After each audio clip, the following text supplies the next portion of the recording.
'cause I got a story to tell. One about a fella who plays retro video games and is a voice actor as well. His name is Rodeo, but you can call him Balto just fine. He's gonna play some retro games and hopes you join him this time. He plays role-playing games often on the PS2, but other games, well, that's fine too. So come on in and settle in for a spell. Heck, bring some of your friends as well. Make yourself cozy and grab yourself a drink, 'cause when he talks game design, he hopes it'll make you think. But you don't have to take my word for it, you'll see for yourself soon. Just don't make mention of that dog from the cartoon. The stream will begin in just a moment, so please enjoy this song. And now that you know the lyrics, it's time to sing along. His name is Rodeo, but you can call him Balto just fine. He's gonna play some retro games and hopes you join him this time. He plays role-playing games often on the PS2, but other games, well, that's fine too. So come on in and settle in for a spell. Heck, bring some of your friends as well. Make yourself cozy and grab yourself a drink, 'cause when he talks game design, he hopes he'll make you think. But you don't have to take my word for it, you'll see for yourself soon. Just don't make mention of that dog from the cartoon. The stream will begin in just a moment, so please enjoy this song. And now that you know the lyrics, it's time to sing along.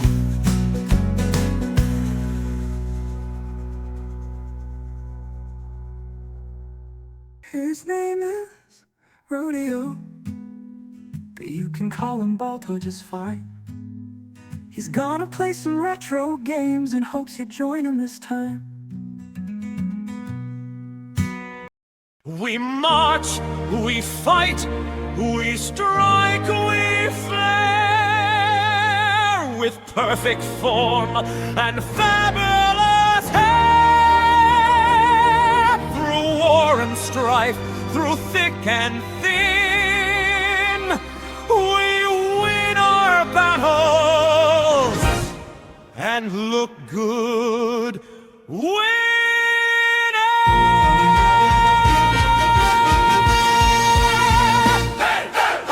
In camps of steel and strategy, there's something more than swordplay. See, a certain vibe, a certain glow, a little je ne sais quoi we show. We train all day, we spar all night. Our pose is commanded, our stance is tight. And when the armor comes off, oh my, we definitely notice, don't ask why. It's not just strength, it's how we feel. That camaraderie that's oh so real. A glance, a smirk, a knowing stare. There's something in the mercenary air. We're gay in Greil's Mercenaries, a fabulous band of battlearies, with muscles, charm, and great coiffure.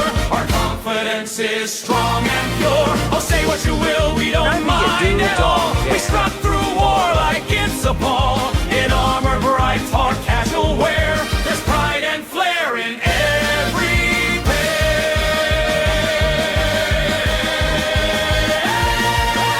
Ike stands tall with that no-nonsense stare, but somehow still got main character flair. That quiet strength, that grounded core, yeah, we've definitely noticed more. Boyd flexes loud, did you see that swing? Yes, Boyd, we saw everything. Those magnificent muscles, bold and wide. Subtlety, he left that aside.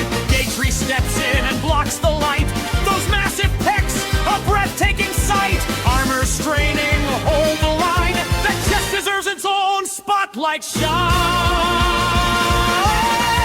We laugh, we fight, we save the day, but there's a certain extra sway in how we stand and how we move. A little rhythm in the groove.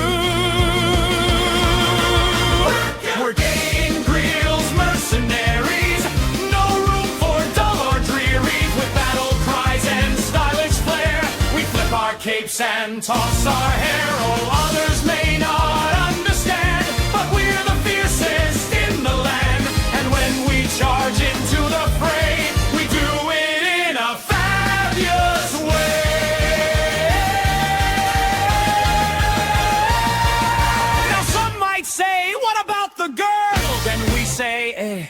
not our world. They're fine, they're great, we wish them well, but not our type. Can't you tell? Oh heavens, how scandalous! Yes, yes, we're quite fabulous! Step, turn, strike a pose, battlefield, but make it vote. Clash, spin, parry that blow, serve charisma as we go.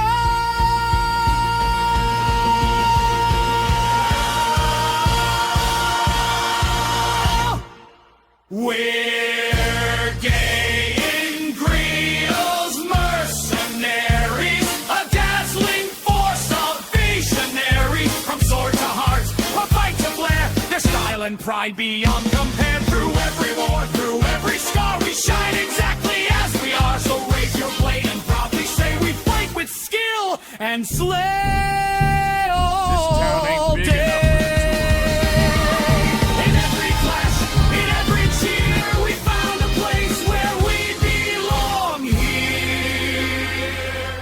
A chosen family, bold and free, in Greil's Mercenaries.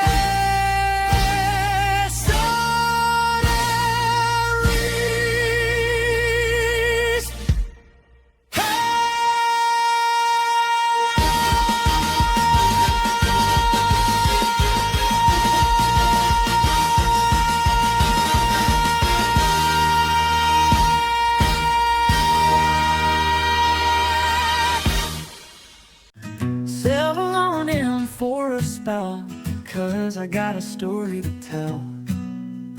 One about a fella who plays retro video games and is a voice actor as well.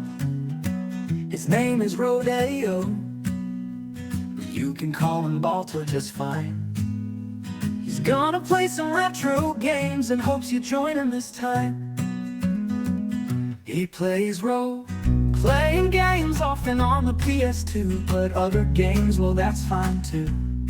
So come on in and settle in for a spell. Heck, bring some of your friends as well. Make yourself cozy and grab yourself a drink, 'cause when he talks game design, he hopes it'll make you think. But you don't have to take my word for it, you'll see for yourself soon. Just don't make mention of that dog from the cartoon.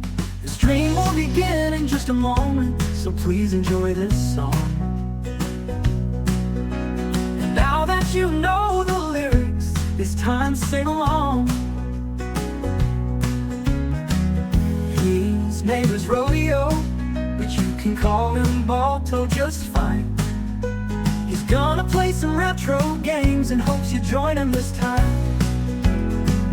He plays role-playing games often on the PS2, but other games, well, that's fine too. So come on in and settle in for a spell. Heck, bring some of your friends as well. Make yourself cozy and grab yourself a drink, 'cause when he talks game design, he hopes he'll make you think. But you don't have to take my word for it, you'll see for yourself soon. Just don't make mention of that dog from the cartoon. The stream will begin in just a moment, so please enjoy this song. And now that you know the lyrics, it's time to sing along.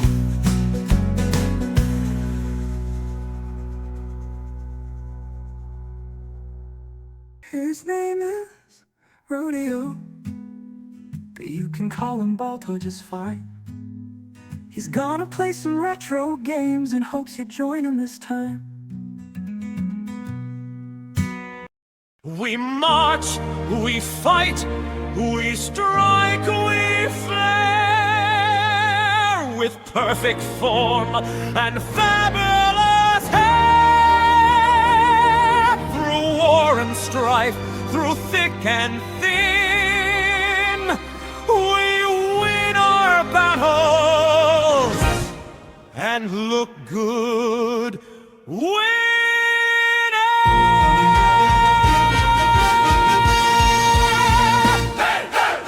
In camps of steel and strategy, There's something more than swordplay, see. A certain vibe, a certain glow, a little je ne sais quoi we show. We train all day, we spar all night. Our pose is commanded, our stance is tight. And when the armor comes off, oh my, we definitely notice, don't ask why. It's not just strength, it's how we feel. That camaraderie that's oh so real. A glance, a smirk, a knowing stare. There's something in the mercenary air. We're gay in Greil's mercenaries, a fabulous band of battlearies with muscles, charm, and great kaifior. Our confidence is strong and pure. Oh, say what you will, we don't mind at all. We strut through war like it's a ball. In armor bright or casual wear, there's pride and flair in every pair.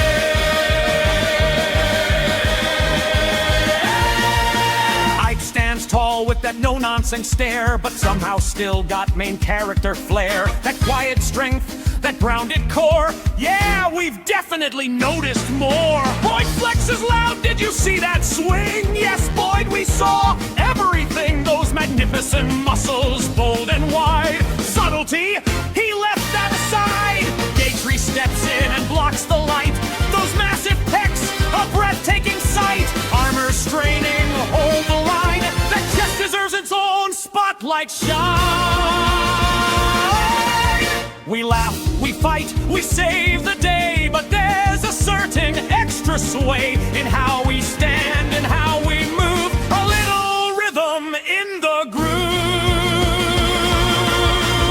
We're gay in Greil's mercenaries, no room for dull or dreary. With battle cries and stylish flair, we flip our capes and toss our hair. Oh, others may not understand, but we're the fiercest in the land. And when we charge into the fray, we do it in a fabulous way.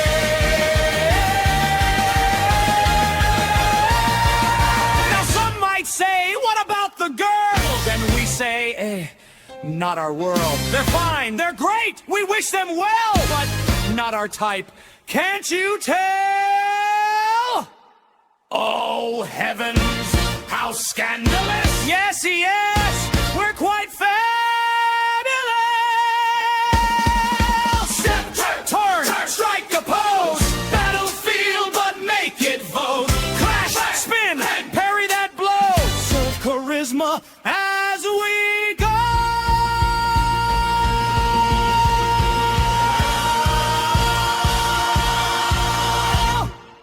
We're gay in Greil's mercenaries, a dazzling force of visionary. From sword to heart, a fight to flair, their style and pride beyond compare. Through every war, through every scar, we shine exactly as we are. So raise your blade and proudly say we fight with skill and slay all day.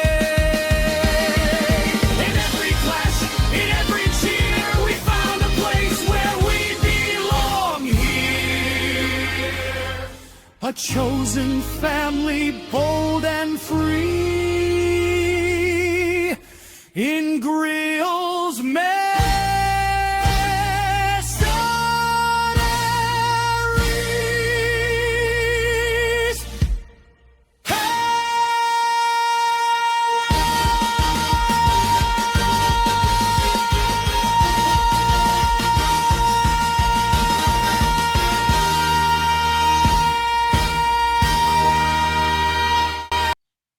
Hello, everyone. Welcome to the Retro Rodeo, where we are Retro, I am Rodeo, and we'll be continuing with more Fire Emblem Path of Radiance. I think yesterday we ended like right at the start of a fight, so we could get right into it here.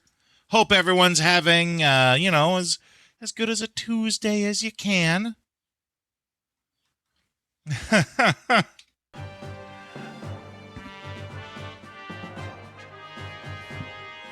There we go. Fix that hair. Okay. I mean, I'm kind of just joking about it. I don't make a big deal out of it, but, It's a thing.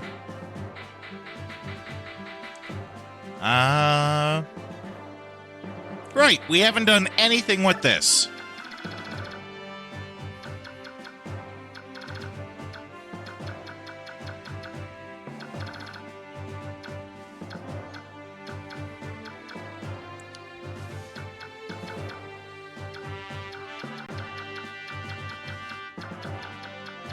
Okay, I feel like we probably need some thieves here.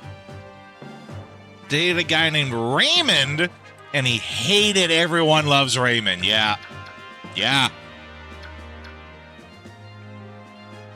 Okay, let's actually open up our handy-dandy guide. I think we're somewhere around page 65. Yeah, that's a good guess. We're actually in page 70, I think is more accurate, but that's still pretty darn close. Right, so we got Devdon here, who, he needs basically one of the kids to go talk to him.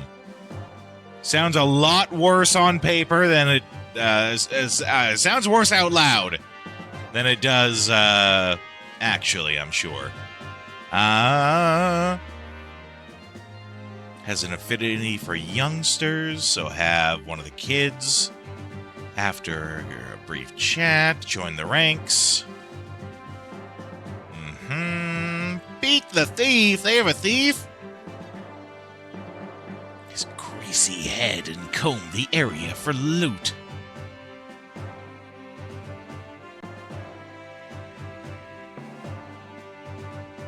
Okay. And these other places with doors are, in fact, more rooms with loot. So, I don't think... Eliminate all enemy soldiers in the area before you approach the boss. Yeah, I don't think there's anything super complex about this one, aside from, like, you have to have kids in the party to talk to that guy. Too bad I can't just catapult him over the wall there.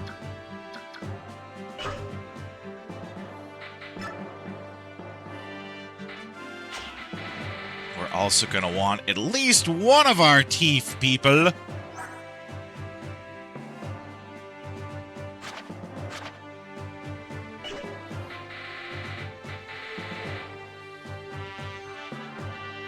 Toiga. He's toit like Toiga.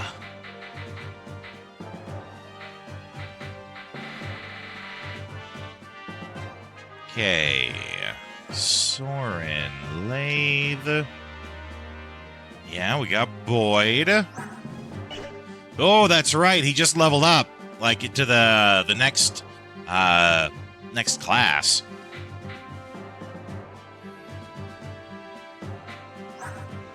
Got our Bow Knight, who is low now, but just needs a little bit of help to get there.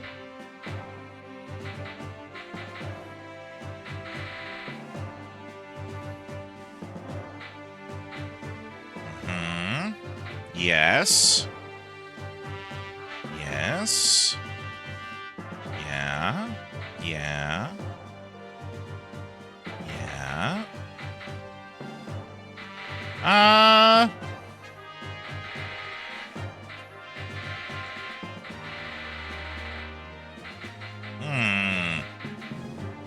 That's a pretty good cast of people already. But I do need to add in a... Oh, no, I have a thief there. Okay. Who's low? No, that's right. We got a new... He might not even be in the party yet. Yeah, here we go. Stefan. New, like, master swordsman guy.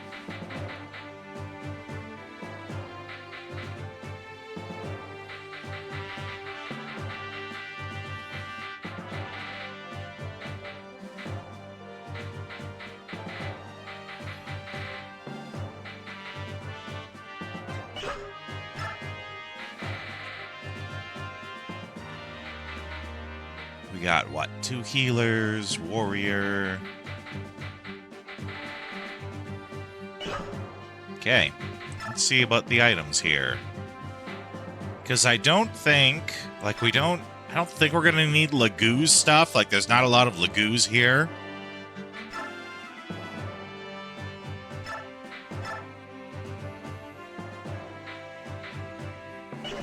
So we can send that in, but take back the Killer Axe.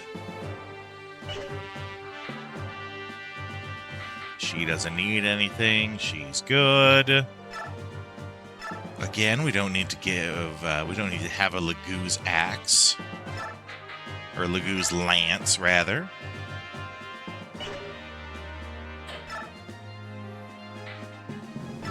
I think Gotri is the only Lancer we have with the skill to use, like, the specialty lances.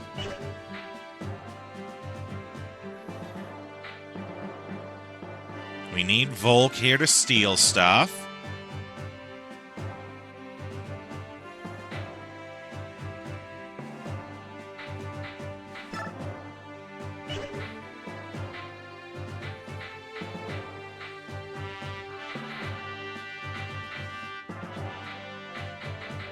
All right.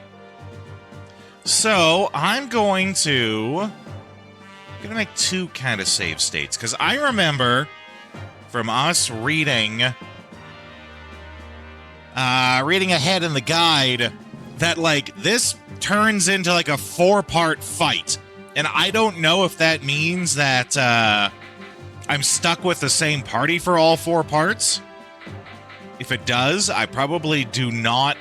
I want to get some lower guys so that they have the chance to level up and I don't have everyone just, like, fly past them, right? Okay.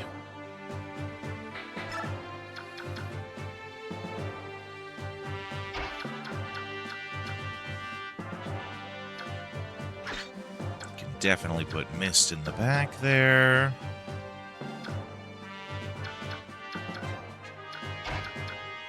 Gotri in the front because he's so slow.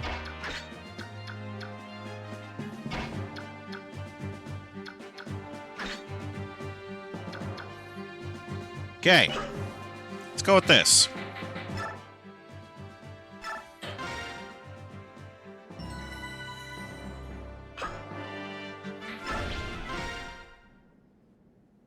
We're gonna get a reminder here at the start. We're here because the, I can't remember what they call her. The ruler child is all like, hey, I know that they're still doing slavery with the Lagoo's here, but I'm trying to send you to prove it. And we went there, and we found proof of it. And the nobleman is like, no, get out of here. Kill them all. Or something like that.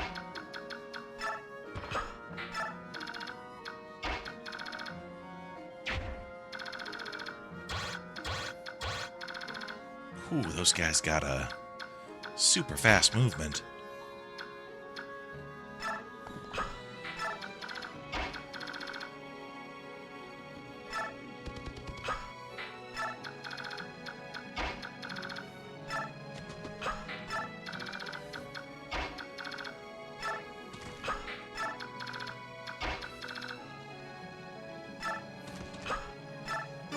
Shove that boy!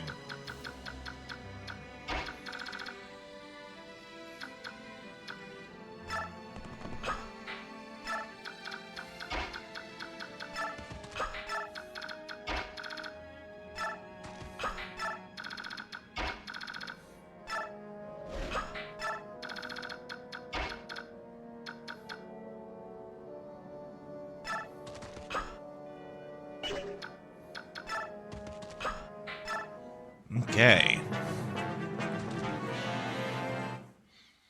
Come on, Boyd, wreck his shit. Yeah, that's pretty good.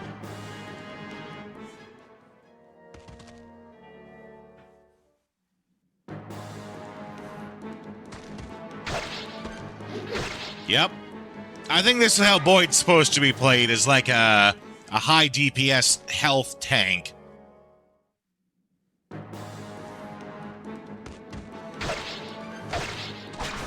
Ooh, go Ike.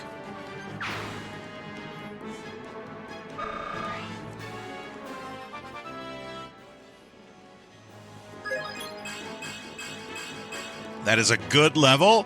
I will take that.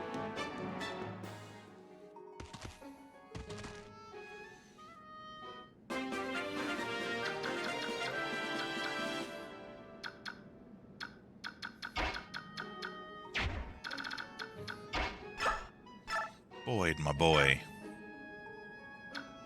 He can probably attack either of them. Because they both tried their hand at him and did not do so well. He's totally rocking that Viking chic with the furs and the horned helm.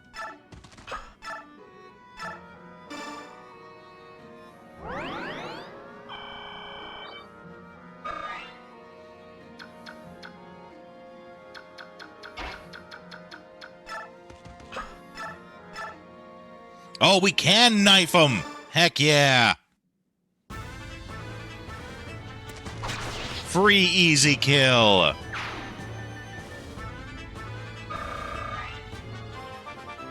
That leads to a level up too, no less.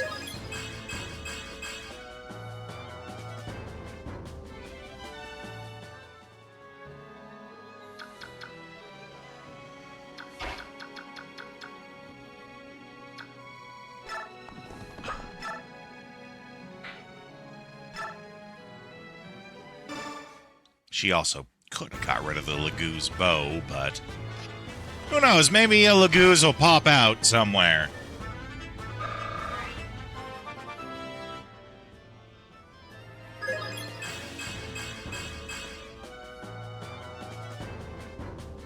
Any level with speed is a good level.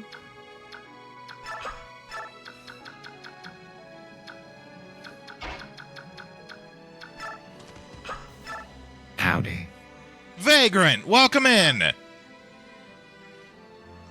Hope you're having yourself a good day, my friend.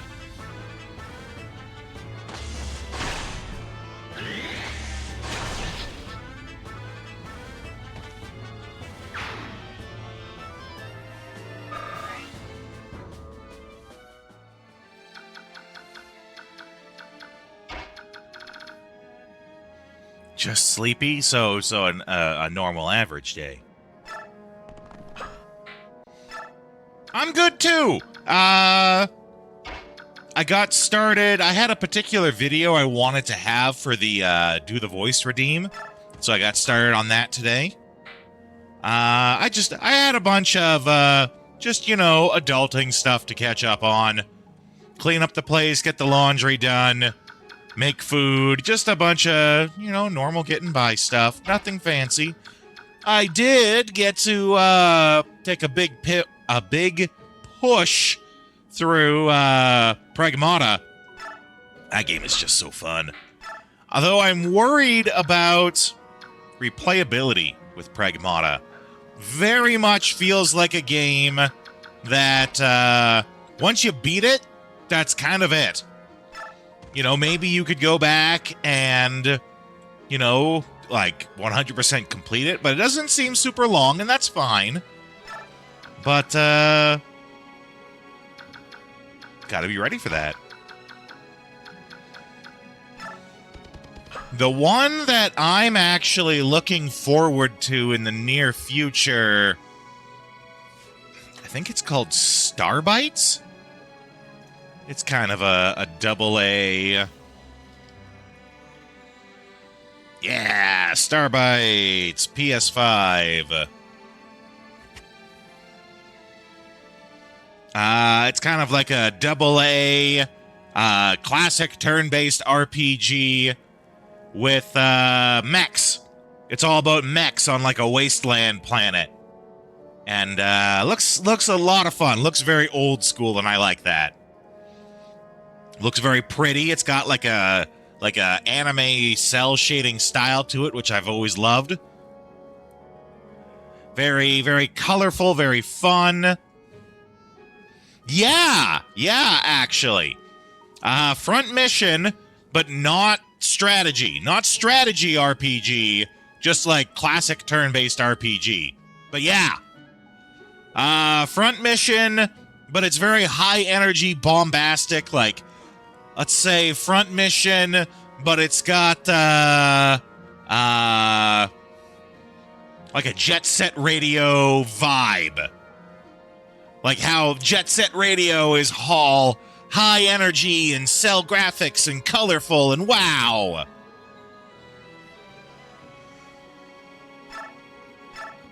I also think Denshi Impact comes out soon, or Densh Impact. That's the one I showed a trailer for before. That's about like Tony Hawk, but with a train. Have I shown you guys that one? I don't remember. I know I showed it to the Saturday Morning Cartoon Crew, and they were like, "Oh my god!" They thought it was great. I think I showed it to you guys. You know what? I'm feeling it. Let's watch it again. I think that comes out soon too here. Hold on.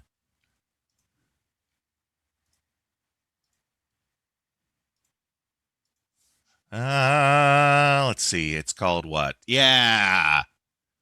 Denshin Attack. Oh no, just Densh Attack.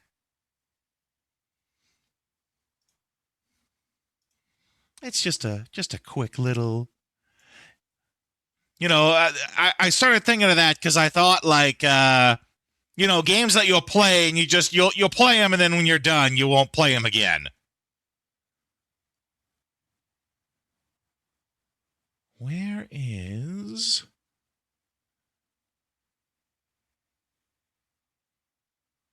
I had a YouTube one ready. Maybe I don't anymore. So this is good then. Let's get that ready.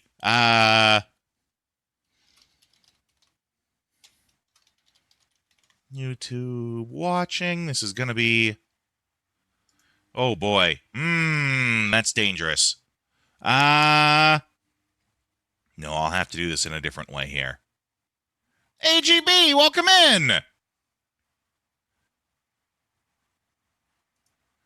Let's, okay, we're going to mess around here a bit. This is good, though. I've been meaning to do this, and I keep forgetting. Hey, and welcome. Thank you for the continued subscription. Okay. So then we're going to make some adjustments here. We're going to shrink the camera.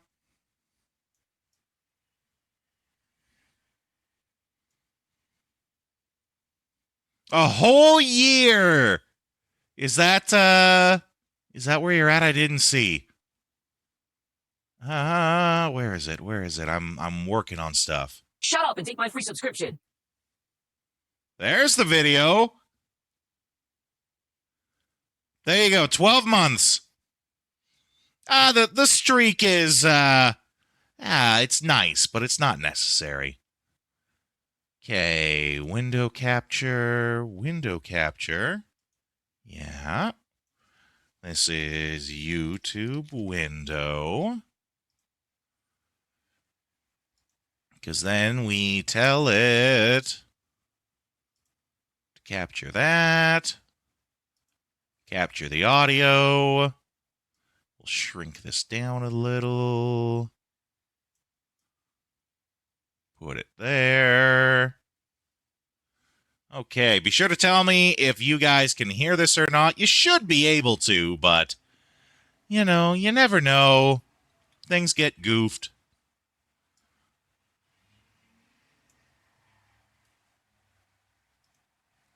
Oh, it might be super loud. Hold on.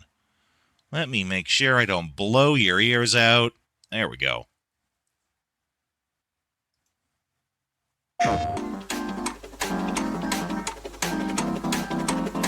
I'm pretty sure this comes out soon.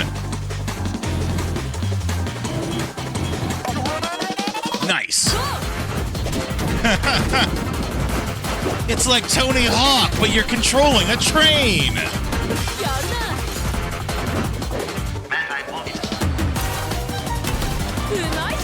Because why the hell not?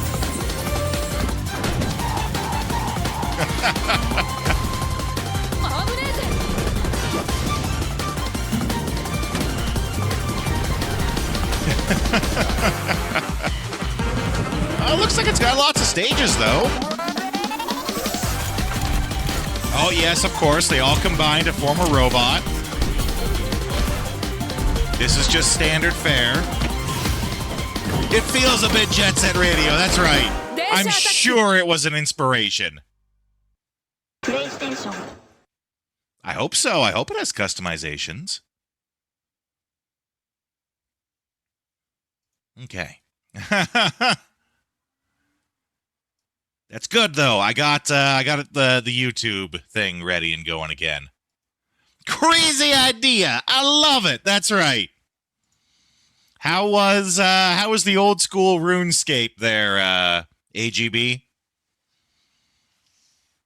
I haven't played RuneScape since its original inception, so I'm sure since you're playing the quote-unquote old school, it's about the same as when I played it. And I also didn't play it much, so don't expect me to answer anything.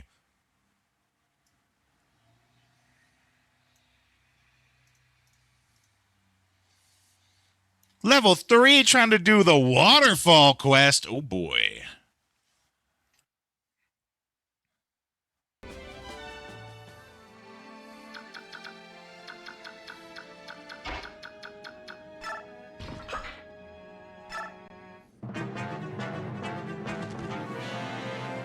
Oh, no, he's going to throw fire at my beast. Oh, thunder. Okay, thunder's not so bad. I thought he was going to throw fire at my beast, man. This I should have expected, though. Should be okay. You ever got into RuneScape? It's best if you keep it that way. Probably.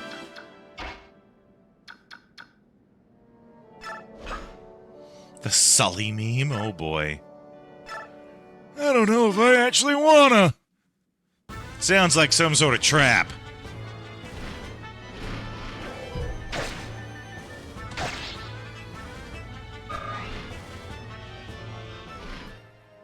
Closes the door with her playing RuneScape.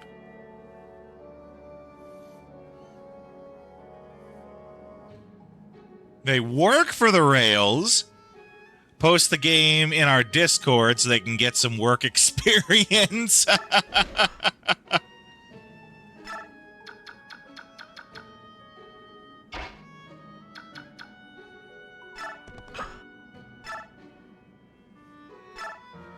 Oh, excellent. She can finish him off.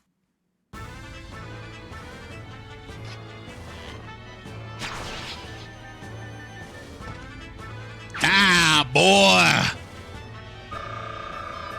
Ooh, look at all that XP.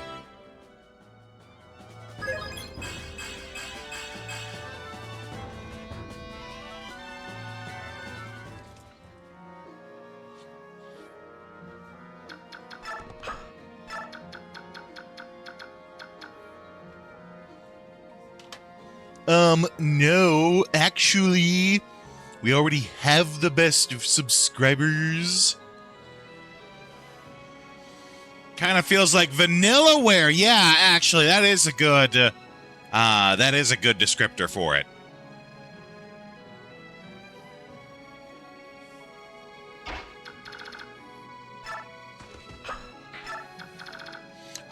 I'm ready for an old school RPG with mechs. Always a good time.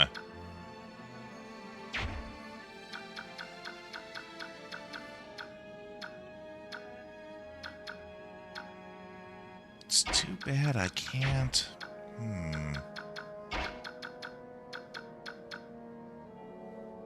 13 Sentinels. I've actually never played that one, but I hear nothing but good things about it.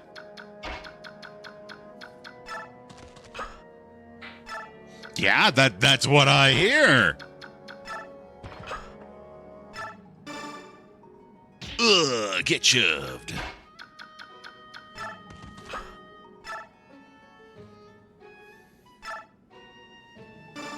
This guy gonna get chopped. How hard? Giggity.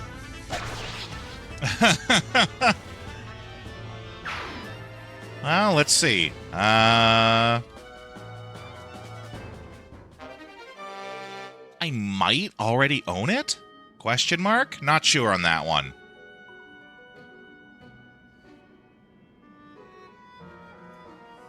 Let's see. 13... What is it? 13 Sentinels... I guess. Oh boy, that is a full-priced game. So that'd be kind of a hard sell.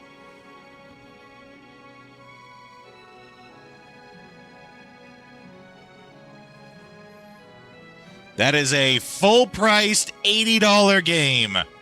I'm shocked too, actually, because I'm pretty sure I've seen it on sale, like, super cheap. But if you're serious about that, I'll keep an eye on it, and I'll let you know. Let's just do a quick gander. 13 Sentinels on the Switch. Because you never know, it might be dirt cheap on the Switch. Probably not. Switch games don't often go on sale. It is also still a full-price game on the Switch. Okay, I'll keep an eye out for it. Because I'm pretty sure that's one of the games that, like, goes on sale all the time.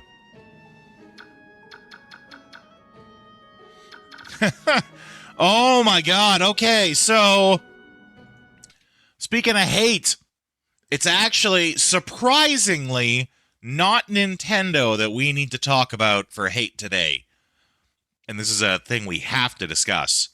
Have you guys heard about the recent, let's be polite and say snafu. The recent snafu that PlayStation has done. And it's kind of funny that just yesterday, this is big screen talk time. There we go. It's funny that it was just yesterday that I was talking with Marzipan and making fun of him. It's not age verification. Worse than age verification. I was just making fun of Marzipan about, like, he said he had, I think it was Avatar: The Last Airbender on Prime. And I'm like, you don't own it on Prime. You own a license that lets you watch it. So, you know what PlayStation just did? And this is something they snuck in, too. The only reason we know about it is because, like, indie developers have found it and then replicated it and then asked the PlayStation chat bot, and it confirmed it. PlayStation has just added to it that any digital game purchase made from, I want to say, March on. So let's see, April, May, March. So in 2 months, any digital purchase that you make in 2 months' time, you have to log in to your PlayStation account that has online activity, or else the game gets locked out. So now you have to actually have an active PlayStation account that is connected to the internet, or every 30 days, your PlayStation games will get locked. You actually cannot play them. If you go to play them and that 30 days has passed, it's like, no, you need an internet connection. You cannot play this until you have an internet connection. And that's wild. We're talking about, you know, you will own nothing and you will like it. This is nuts. I couldn't believe it when I heard it, actually. Especially because they also took some extra measures with it, where it's like, you can't just like, because for a long time, people have been kind of like sharing accounts with friends and family by having like a secondary PlayStation use the same account. And this battles that too, because it has to be the primary PlayStation that does it. And it, oh boy, it is no bueno.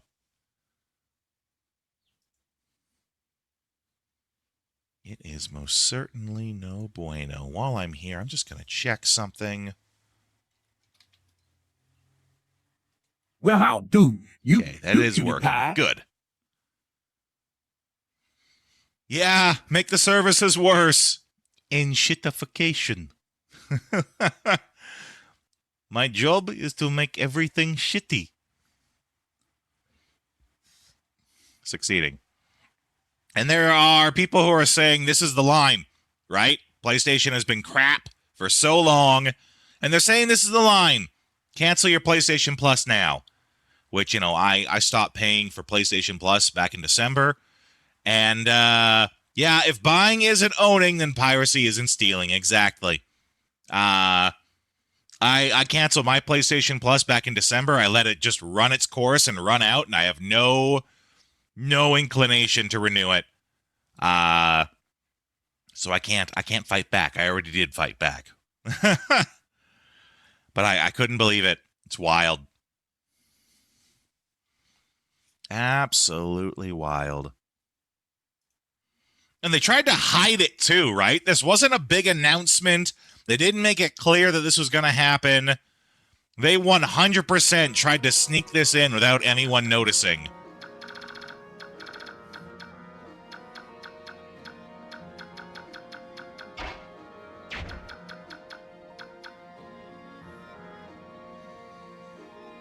I try to get physical copies of every game I can.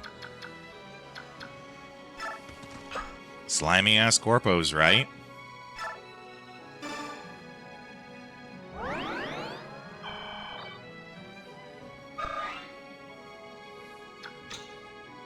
Oh, I was gonna say, who's left? Fire Mage? Fire Mage. So we should stay back from that one. But we can move up a little.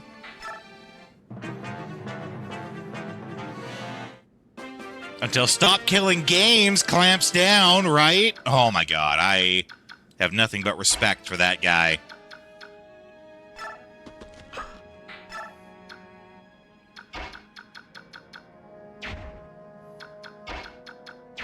Okay, we don't want her to be going. Because that fire gonna hurt. You have been keeping tabs, eh? Good.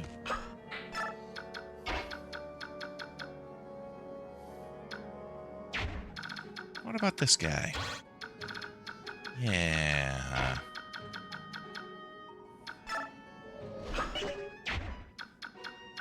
More honest video games news feed, which is crazy that you have to actually specify that.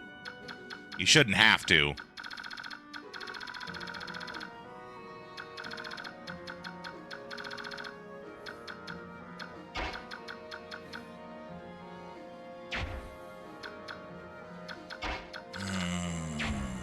They have the movement I need. But I don't want them to fight. And everyone who I do want to fight is, like, just out of range.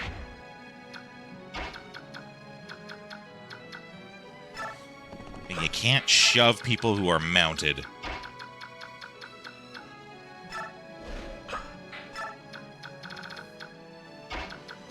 You know, I've given you guys my rant before about how it makes me so angry, all the shit people do for the clicks. Everything is for clicks. And it's one of the reasons why I don't try to make YouTube content. Right now, it is an absolute losing game. Even people who are like seasoned in it and have been doing this for 10 years plus, they're still losing to shorts. Because YouTube is changing its algorithm to make everything about showing shorts. And the clickbait, like thumbnails and all that just hurt my soul to look at. I could never imagine actually doing one myself.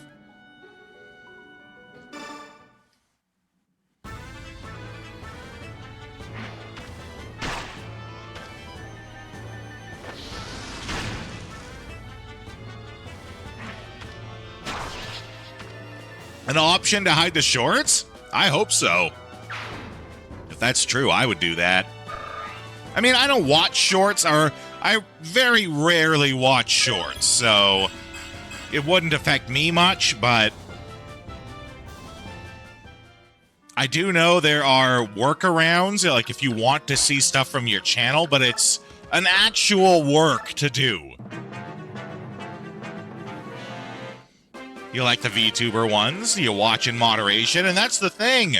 You shouldn't have to moderate yourself. You should be able to just enjoy it and then go and enjoy other things.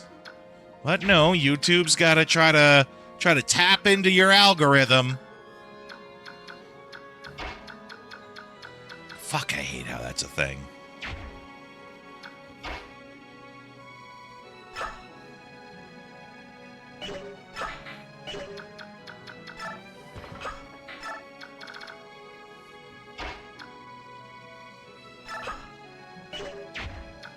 Actually, can Soren shove him? No.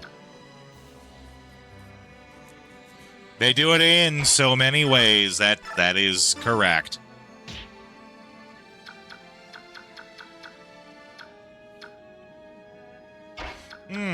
I'll have Ike shove him. Because then I can have... Yeah, there we go. Put on one song for your sister, and now the music playlist. Yep. Yep. Oh, no! I didn't think there'd be people in there. Well, I guess I gotta goof them up.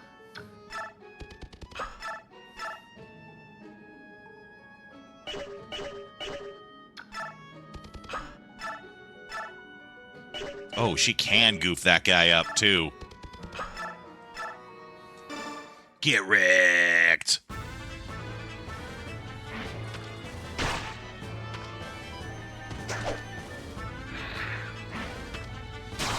Of course, follows up with a crit when it wasn't needed. Yeah, now all you get is just Adventure Time, which, you know, worse things to get than Adventure Time, but I totally get what you're saying.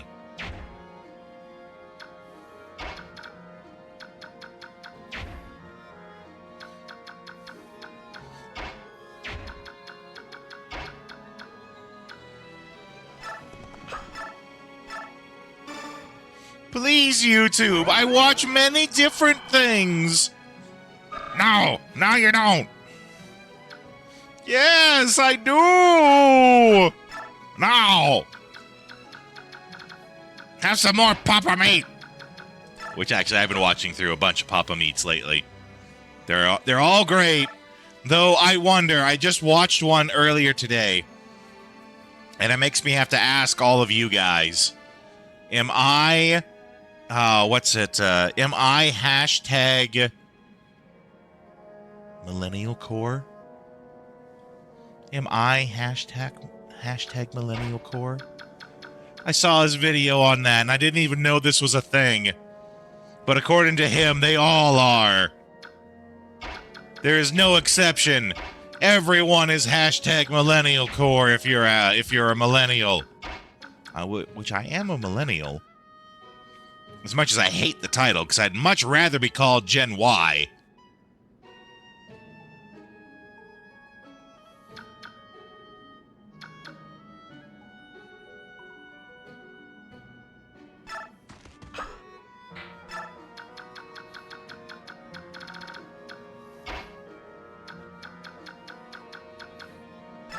Ooh, that's good. We'll put him there.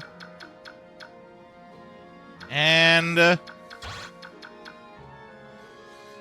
that's why you use watch later as a curated, self-made algorithm. It's not a bad idea. Not a bad idea at all.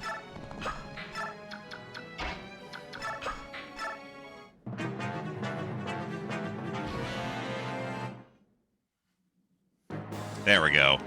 Oh, we got the big beefy boys all attacking each other.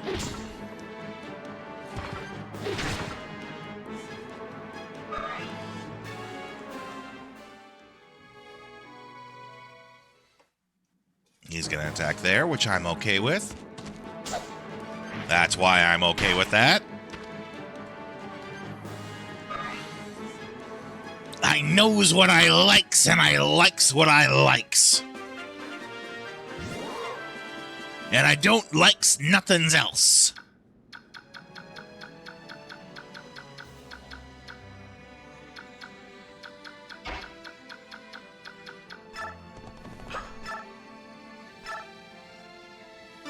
Oh, she's gonna kill this guy too.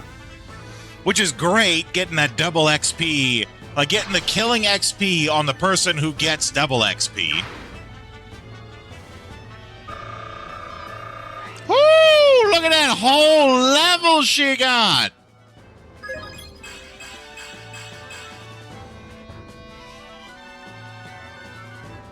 Speed increase, always good.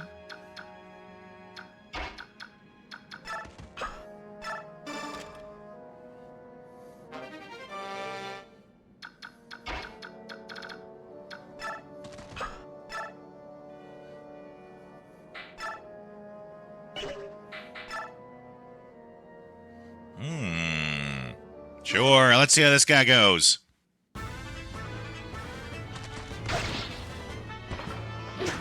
Woohoo! Get wrecked!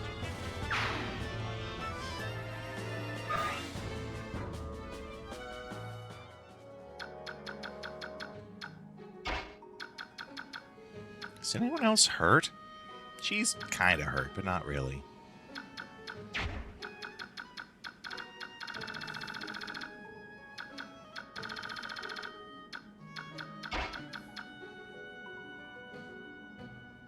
I'm kind of scared of crossing the line into the room. I feel like if I go into the room, that's when they send everyone after me. Pretty sure Gotri can handle it.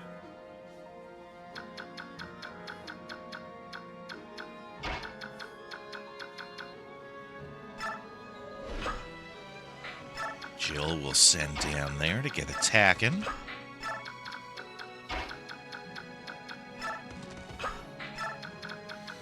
Can Boyd... Oh, perfect.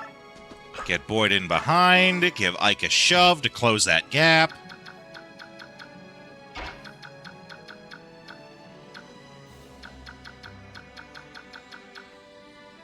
Oh, yeah, she could use a heal. So... we'll send her there. Rush Reese up as much as I can. Missed with the heal.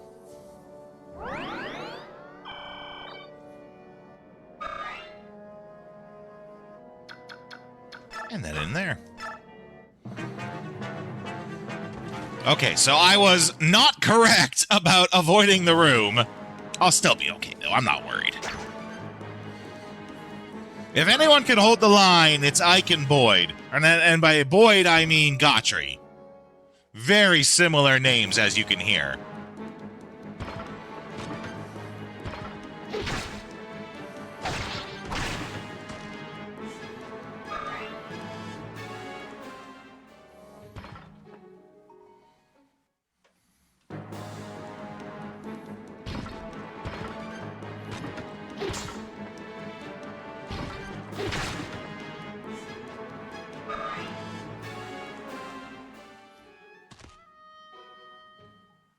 Disdain for the French, and it is true.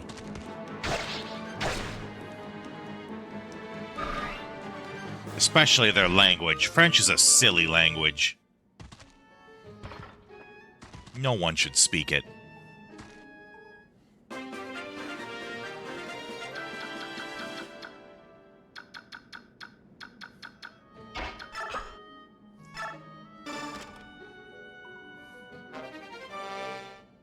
Ooh, a silver lance! We're moving up. Starting to get silver gear. Trying to teach me that crap in school? Yeah, hard pass. Agreed. Hard pass on learning French.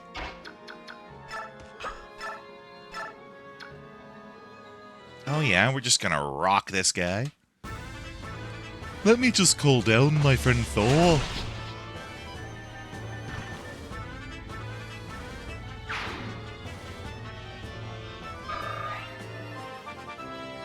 Level up!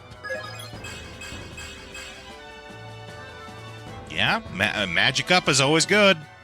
That's what we want.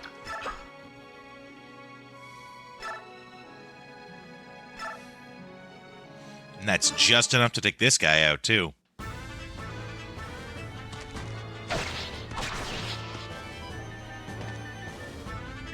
That'll teach you to live! Think Sword needs to bulk up? Well, okay, I'll tell you this. Here's the rule. He's not allowed to be more bulked up than, oh, geez, I can't remember his name. I had it and then lost it. He's not allowed to be more bulked up than the one from Look Outside, who had the same voice. I want to say George, but I don't know if that's right. Not allowed. Neither of them are allowed to exceed each other. Dan. It's Dan. Neither of them are allowed to exceed each other's bulk. That's the rule.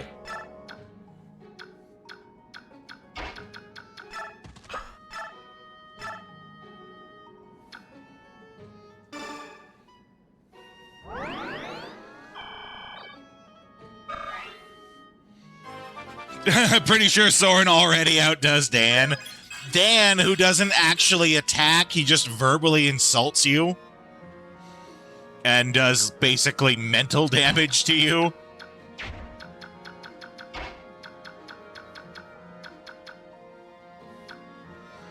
Dan was useful. He sure don't got the muscles, that's right.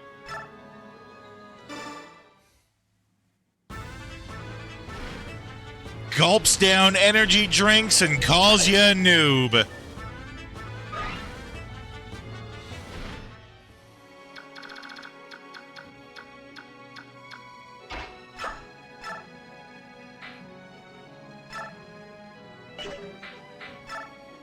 Well, let's see how the Killer Lance does. Is it killer?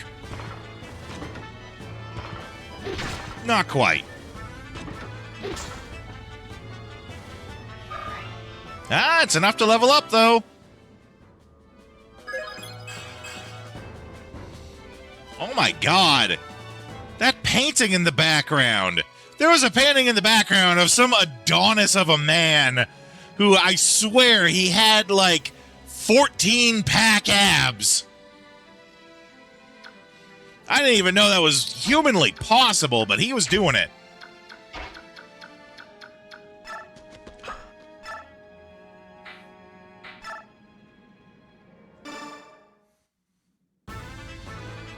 I wonder if we'll see it again.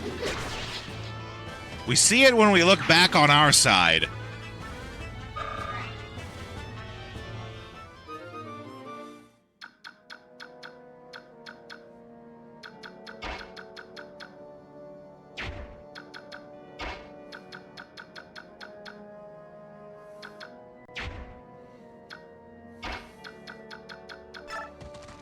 Yeah, we'll get Stefan there.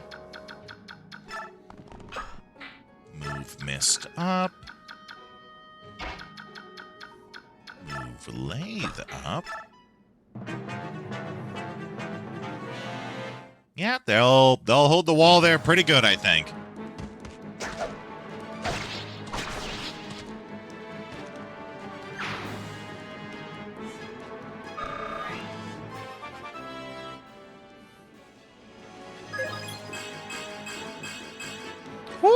that's a good level. I even increased my magic stat.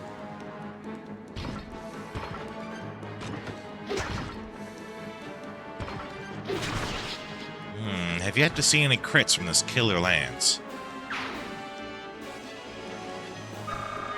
You know what the problem is it's not the Stabber Dabber Do. Stabber Dabber Do would be critting.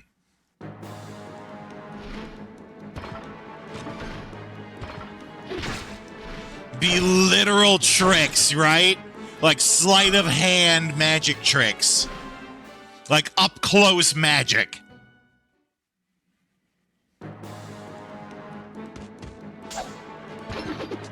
Oh, there's our crit.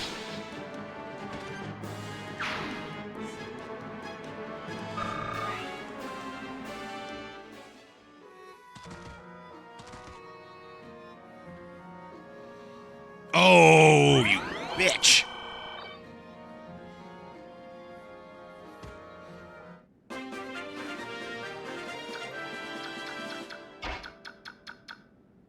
That made me so angry, I'm gonna play ads.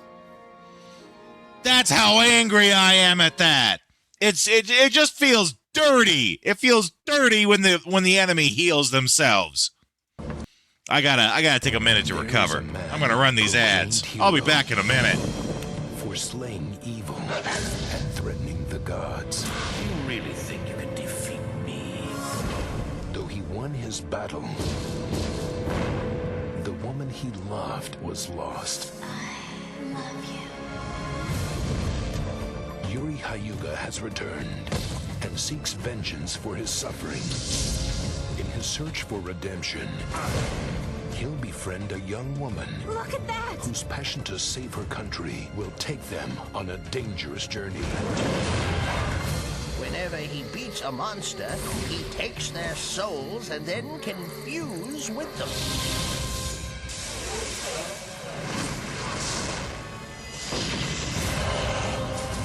Together, they will face the ultimate evil. A secret society so powerful, it threatens to destroy the world as they know it. Behold, the age of darkness is nigh. Soon my demon servants will bring death to all of Europe. You're insane. Now, only the power of the Judgment Ring and the help of those they trust will give them the strength they need to battle almighty forces and save the world. What do you really think a puny human like you can do, huh? Let's go.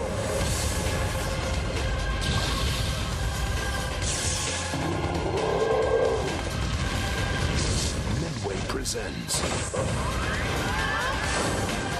the return of a hero.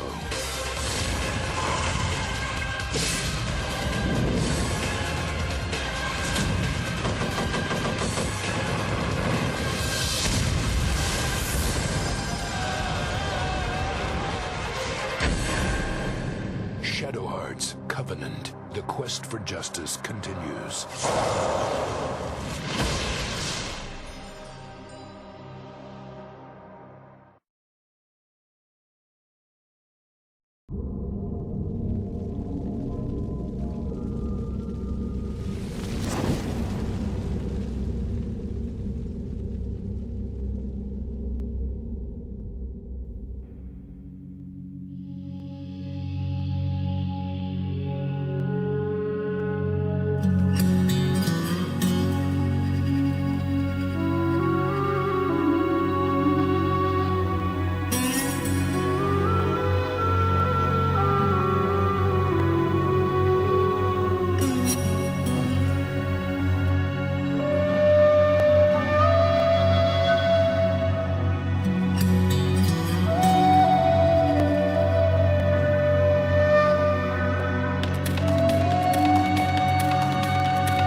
Vagrant, just before we went on ad break there, you were saying you were checking out the model kits. I got a couple. so I can show you exactly what you'd be getting. So the high grade one, which is what I would suggest you start with, box looks like this. The HG in the corner, that's the important part. Right? I think these are like 20 something bucks to buy. I would suggest them as a first time just to get the hang of them. Don't be scared by the fact that everything's in Japanese. I can tell you for certain the instructions that come are all pictures. You can absolutely build it just going off the diagram that they give. No tools needed. Everything is just like you'll need a pair of clippers to clip them out of the plastic, right? But actually assembling them, they all just push into each other really well. And like if you want to see, this is the Gundam from that. It's not very big. That's my one complaint, is I wish I could get a bigger model without having to pay out the ass for it. Because it's not very big, right?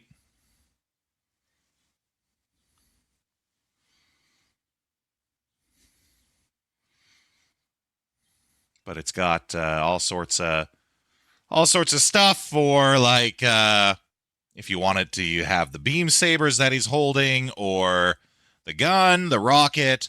It's fully posable. I have them in a really cool, like, kneeling to shoot kind of behind the shield pose, but they are fully posable. You just got to be a little gentle when you do it. And I would recommend it. Like, to show you, like, a size comparison. Like, here's a standard sized can of soda. I think when it stands up, it would be about that size, right? So they're not very big. That's my one complaint. But aside from that, I would highly recommend. Been searching for years for the game that pissed you off as a child, and you found it here. It was Shadow Hearts. What made you so mad about Shadow Hearts? We love Shadow Hearts. Love Shadow Hearts here. If you look in the bottom left corner, the battle ring, the judgment ring. If you look in the bottom left corner, we got the sticker there for us playing through all 3 Shadow Hearts games. Oh, the Death Scythe, yeah. Hated the battle ring, eh? The judgment ring. Yeah, we played through, I think Shadow Hearts was the first series that we finished on the channel.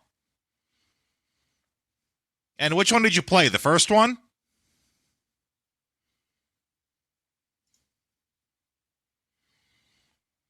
Very impatient child, didn't read the tutorial, had no idea what you were doing. That's fair. That's fair. It's definitely a different kind of game, and if you just skip over that stuff, you probably won't know what's going on. So that's very fair. I remember when I was young, my cousin Jennifer, who knew nothing about video games, one day she wanted to try a video game, and I was like, "Oh, well, what do you want to try?" She's like, "I don't care. I'll just play whatever. I'll play whatever you got going on." So I was playing Super Mario RPG on the SNES, and I started up her own profile on it so she could play, and she also skipped through all of the tutorial of how to do it. Refused to read all the text. Now, this is me, and I'm like 10, and she's, I think, 11. Refused to read all of it. So, at the very start, to make sure that you know what you're doing, Toad asks you to use a mushroom on yourself so that you know how to heal. And because she just skipped through the whole tutorial, she couldn't figure out what to do. And she's like, "What am I supposed to do?" I'm like, "Well, you were supposed to read the text that tells you what to do." "No, just tell me. Just tell me what I'm supposed to do." "Well, you should restart and just read the text again. And then she quit. She quit. I refused to tell her. She just quit. And, you know, I may have killed a potential gamer that day. At least spiritually.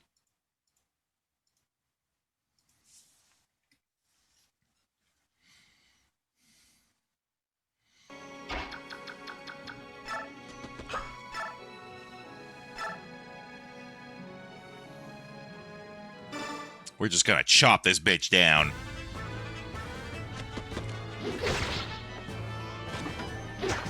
Oh, good dodge.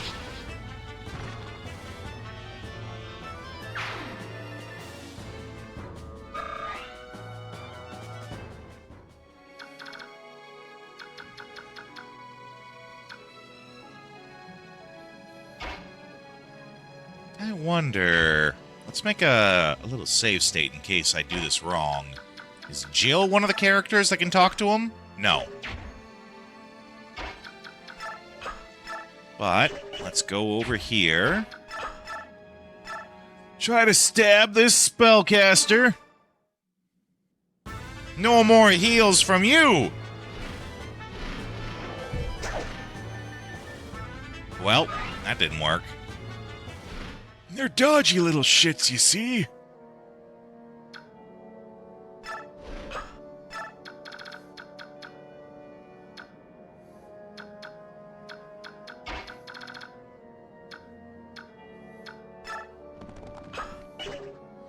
Actually, we'll put Mist behind that. I don't need her to get jumped.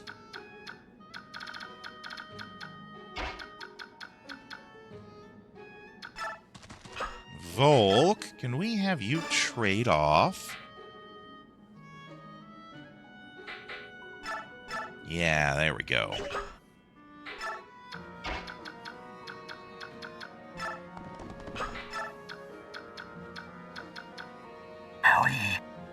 Kiefer, welcome in! How have you been doing, pal?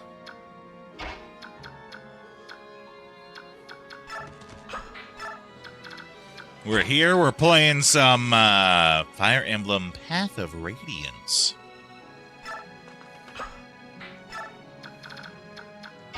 You actually have come back at a good time. I am keeping well, thank you. You've come back at a good time. We just finished the subathon yesterday, and so this Saturday is us doing the Try Not to Laugh challenge stream from that.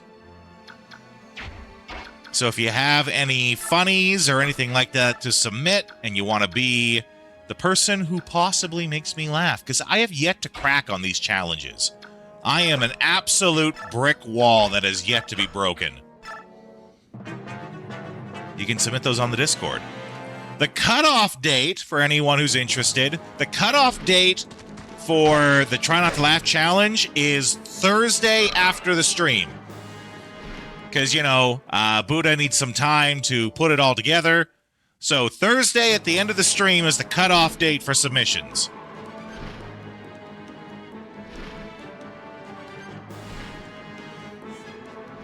Forgiveness, please. Devdun will try to restrain himself.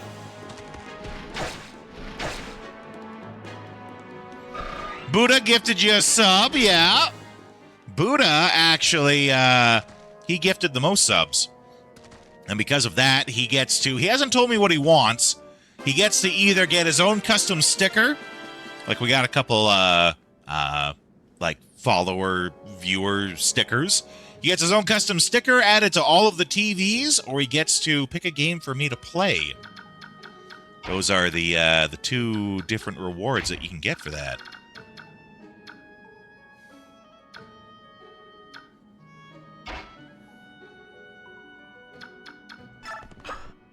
But I'm glad to have you back here, friend.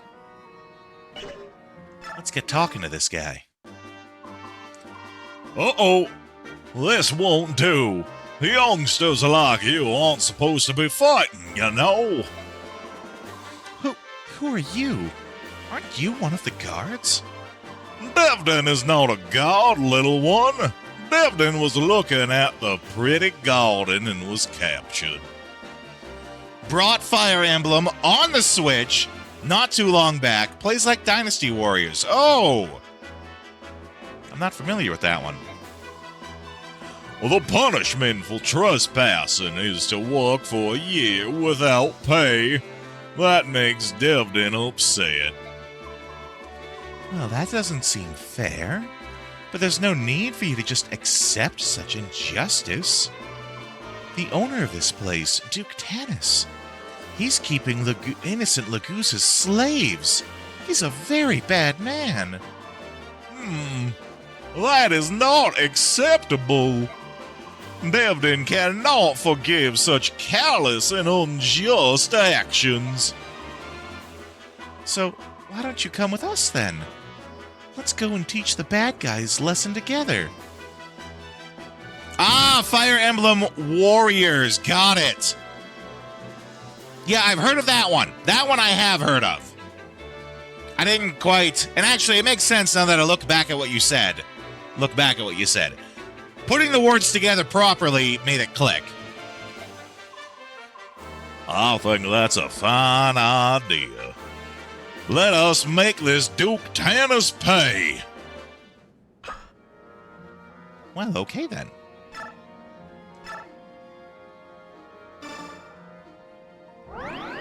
Which actually, you know, maybe if I start playing more Fire Emblem games, maybe I'll get that one too. I've only played 3 Houses and this one. And this is my first time playing this one, so...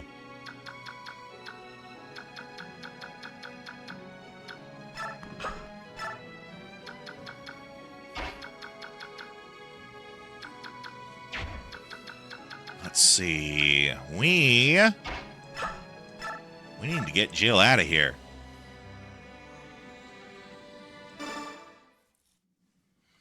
I've discovered from playing this one that 3 Houses is significantly easier. This one is much harder than 3 Houses, I think. I think the enemies in 3 Houses are just really easy. And the ability to actually grind your characters also helps too, which you don't have that here.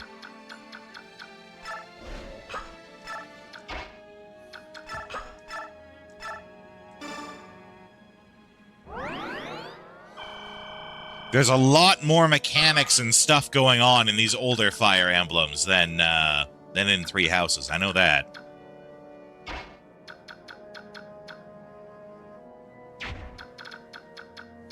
Fire, wind, thunder, fire, earth, heart, water. By your powers combined, I am Ted Turner's Captain Planet.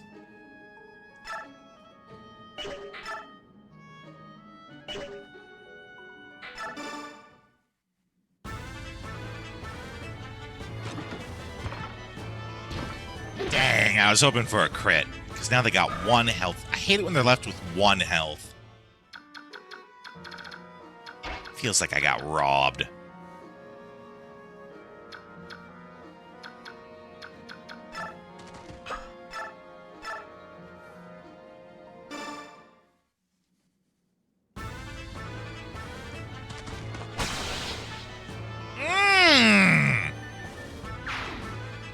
That's a good crit! Got it when I needed it for once, too. Heck yeah. Alright, let's send Devdon over here to deal with these jerks.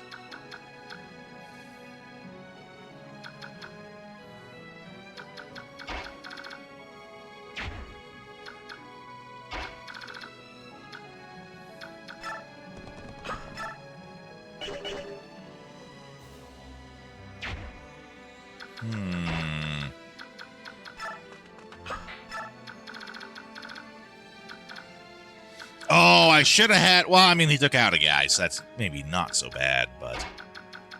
I was going to say, I should have had him come down here and open up that door. All right, Boyd. Take out that healer. Swing that axe, boy! You swing that axe so good!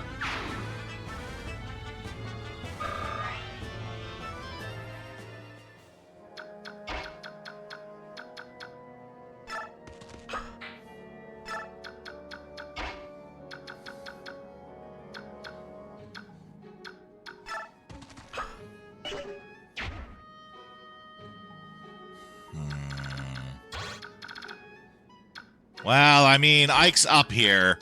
I might as well try to take one of them out.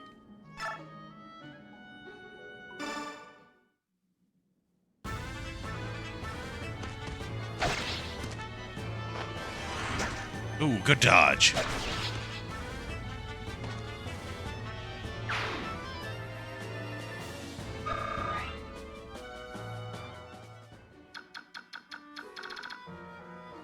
I can tell you, though, Kiefer, that Three Houses is extremely replayable.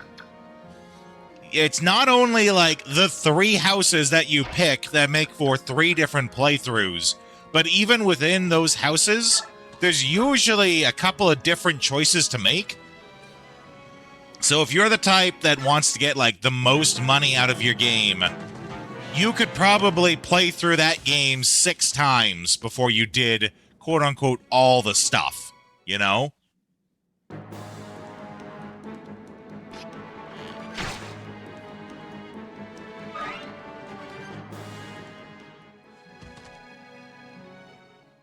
And, you know, money's tight these days. Getting a game that'll, you know, go the mile. Oh, that's a good crit. Important to people. Getting games that will, that'll last, right?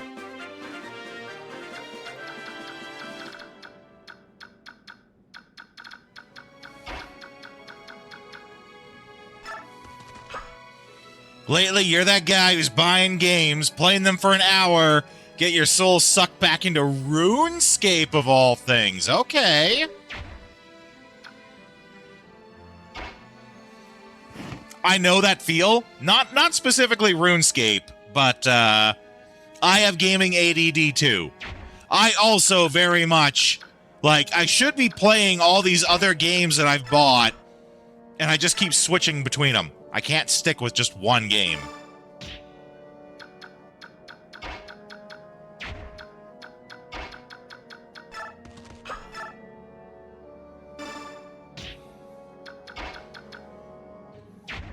I need to shove them one more time.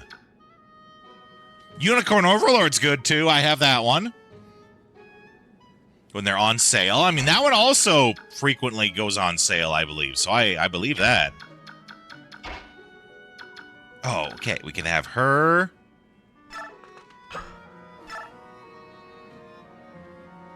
Shove him down. Yeah, there we go. And that gets him to the door.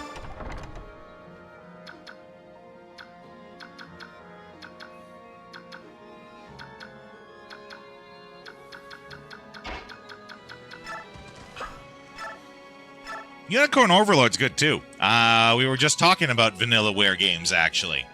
And, what is it? Sentinels, I guess 13? Vagrant would be interested in me playing that on the channel, but, it's a full-price game right now. And like you, I, too, try to eye the deals. I just recently picked up, Ni no Kuni. I picked up Ni no Kuni on sale for like $15.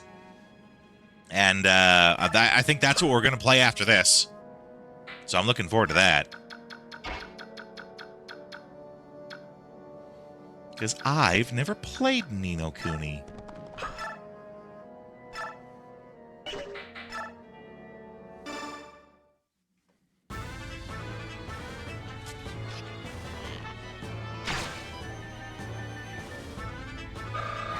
Eyeing them up every time you see them on sale. Yep. Digital window shopping is real.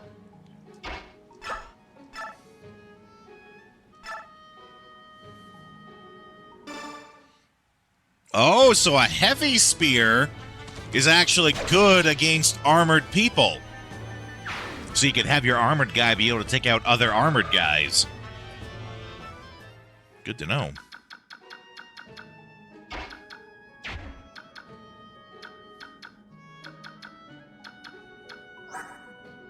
Someone has a key. Who got the key? Lathe got the key, and got 2 of them, actually. Ah, she's already gone.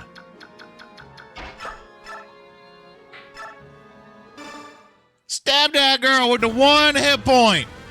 Make that 1 be a 0! Yeah, 0! My favorite number of health for the enemy to have.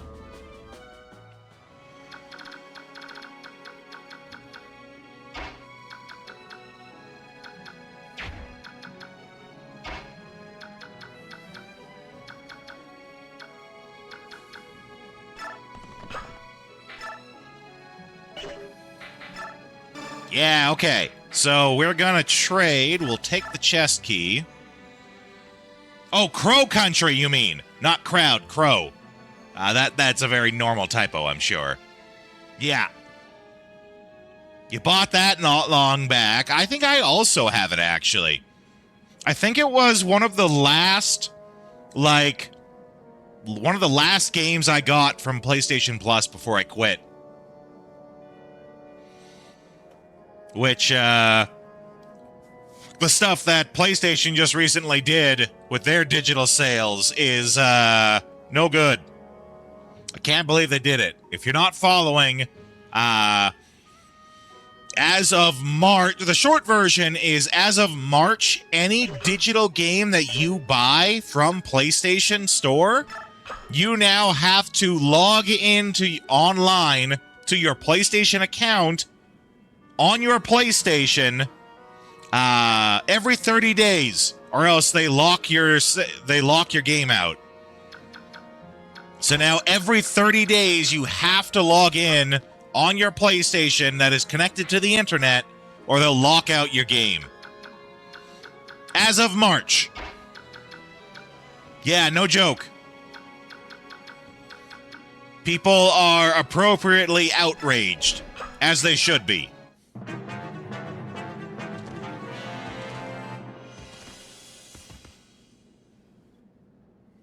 Yeah, hashtag bullshit is right. What if your plan breaks or something comes up? Too bad. Too bad. You have to log in on your PlayStation every 30 days, or they lock out your games that you buy.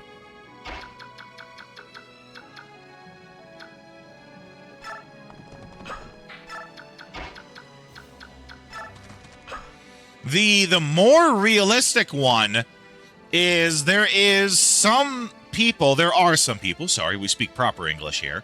There are some people who sometimes, due to circumstances beyond their control, they lose their internet for 30 days, right? Like, not even like their PlayStation could be working just fine, but they lose internet for 30 days. Or like, I think myself, many years ago, my father owned a construction company, right? I was very much a night owl in my youth. There were many times where I would play like security guard at some of the job sites, because he would just like, it's easier and cheaper for him to just leave the equipment where they are. And, you know, some of them are expensive, copper wiring, various tools, heavy machinery. I worked, you know, being a night guard for him. He paid me like anyone else, and I was there and made sure no one stole the shit. And I brought my PlayStation and stuff with me, and these were jobs like out of the province. We had one that was in Saskatchewan. And, you know, I would bring my PlayStation with me to keep me entertained through the night. You know, what if I was gone for a month doing that? Yeah, not safe to leave it, you know, because dumbass kids will play with it. But, you know, some of that shit's expensive, too. You know, a spool of copper wire can make someone a small fortune and cost a small fortune to replace.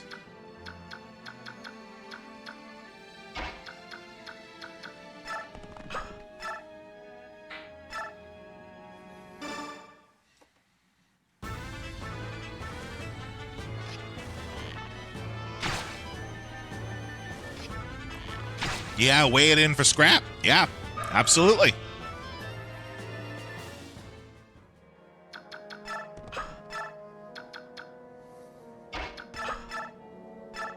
I'm gonna stab this guy. Steal the tools, yep.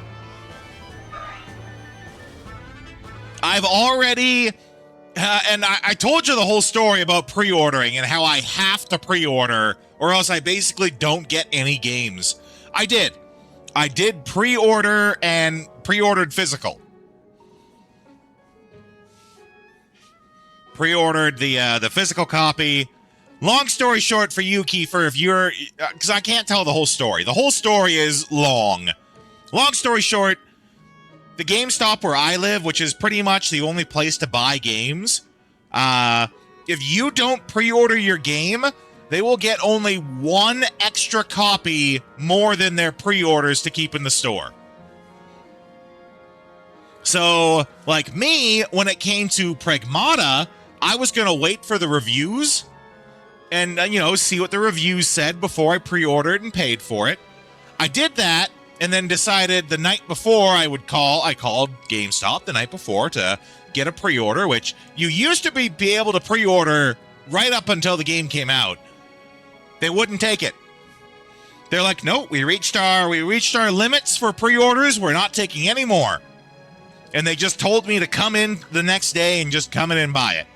But then when I went there to buy it, there's only one extra copy in the entire store. One. For a major Capcom release. Yeah, everything's digital now. I couldn't believe it. I couldn't believe they only kept one extra copy. Not even two. Couldn't believe it. So I have to if I want a game day one, one copy is a war crime. And that makes me guilty of a war crime by association because I went there first thing in the morning and bought it. So all the other people who might have wanted to do the same can't. I already got the one copy that's in the store. So, you know, they make me into a bad guy by association with that.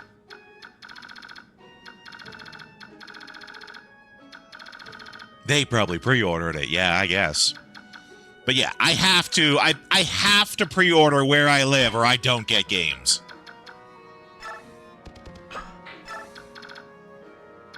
Which I hate. I hate that I have to do that. Because, you know, we all know about how pre-orders are, and you shouldn't be pre-ordering unless you're absolutely certain that it's worth it, right? That's a whole thing these days. I don't gotta explain it to y'all.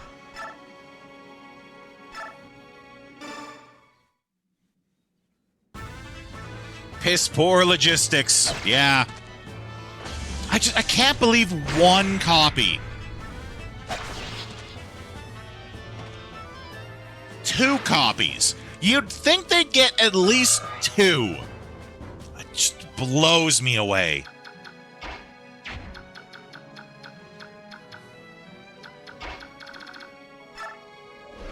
Sending these people back so we can get some of these guys that are catching up on us. I agree with you. Minimum 5 or 6. I agree.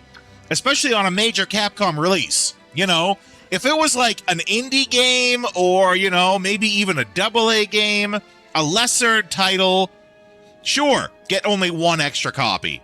But not for a major Capcom release. That's like if they had only one copy of Call of Duty. One extra copy of Call of Duty for the store.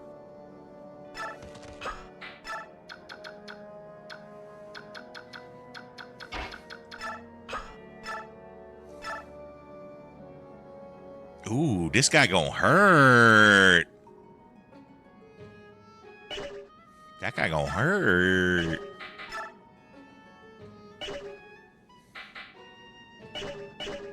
What if I go here and throw a short spear?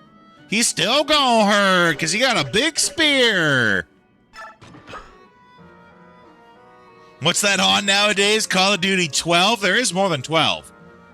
But, you know, is it Call of Duty Black Ops? Is it mainline Call of Duty? Is it Call of Duty Modern Warfare? What is it, right? Okay, do we have a healer near? No, we don't have a healer right there. So he does 16. So in theory, I could survive that. But I also don't have to fight him. That's the weird thing, is he's not coming out to fight.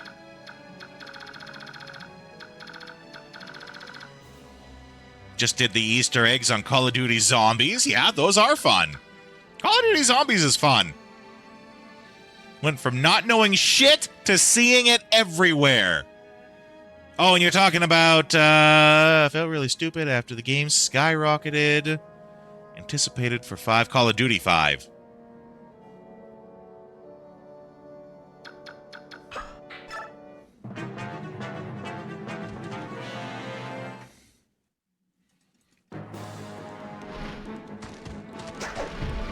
Ooh, get good.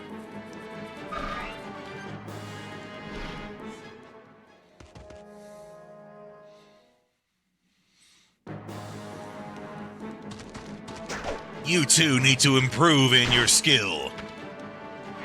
Oh! Get doubled, bitch!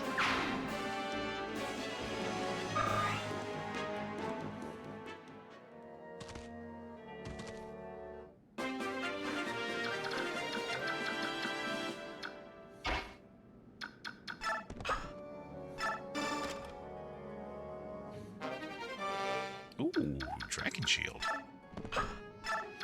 Which we're gonna have to eat that later too, which is funny. Oh, I also have boots for us to eat. Yeah, people are appropriately outraged at the whole thing. And if you're not outraged, you should be. Okay, so just to be clear, Kiefer, it's not all games will be locked out. It's any game you purchase as of March or later. Any digital game that you purchase as of March or later will have that on. So anything that you purchase before March will still be fine. Which isn't much of a comfort, but take what you can get, right?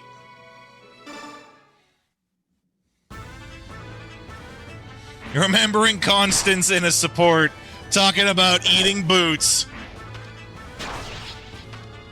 It's BS. It's your purchase. Nope. Because you didn't actually buy the game. You bought a license that says you're allowed to rent it from them. And that they're allowed to stop you from renting it for any reason whatsoever.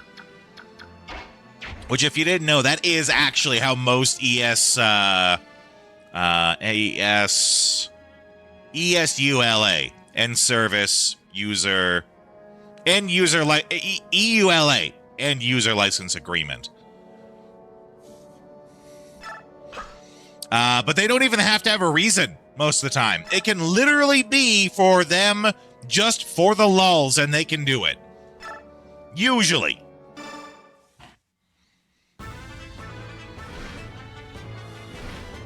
You know, you get Nintendo, who is bricking your Switch 2 if you get caught with any pirated stuff on it. You agreed to that too. Stop Killing Games will slowly but surely give scumbags a steel toe boot up the pooper. That's right. South Park terms and conditions for the iPhone. If you're talking about the episode, I saw that episode actually. And if you haven't seen the episode, it's a combination episode. They are both making fun of iPhone products and Human Centipede. at the same time in the episode by combining the two, which is a terrifying thing to combine. But basically, they're joking on the fact that no one ever actually reads the terms and agreements. And so one day, out of nowhere, I think it's Stan just suddenly has Apple people come up and knock on his door, and they say that he agreed to, like, being experimented on. And he's like, no, I didn't agree to this. Turns out it was in the terms and agreements, the big long thing that everyone skips. And it does they have, I think it's Butters. They have Butters sit there and actually, like, read through it line by line. And he's like, oh, yeah, here it is right here. You agree that the Apple Corporation is allowed to experiment on you however they like. Yeah, I'm going to click no. And he actually ends it with that. Yeah, I'm not going to agree to that. And then the experiment that they do is human centipede. Oh, Kyle, I am sorry. I am so hungry. And cuttlefish and a pudding is my favorite.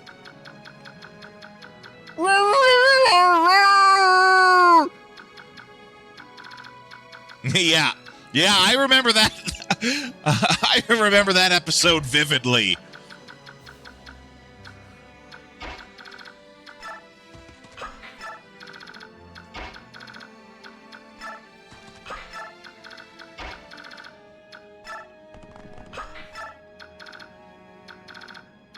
Who's left? Just those guys there?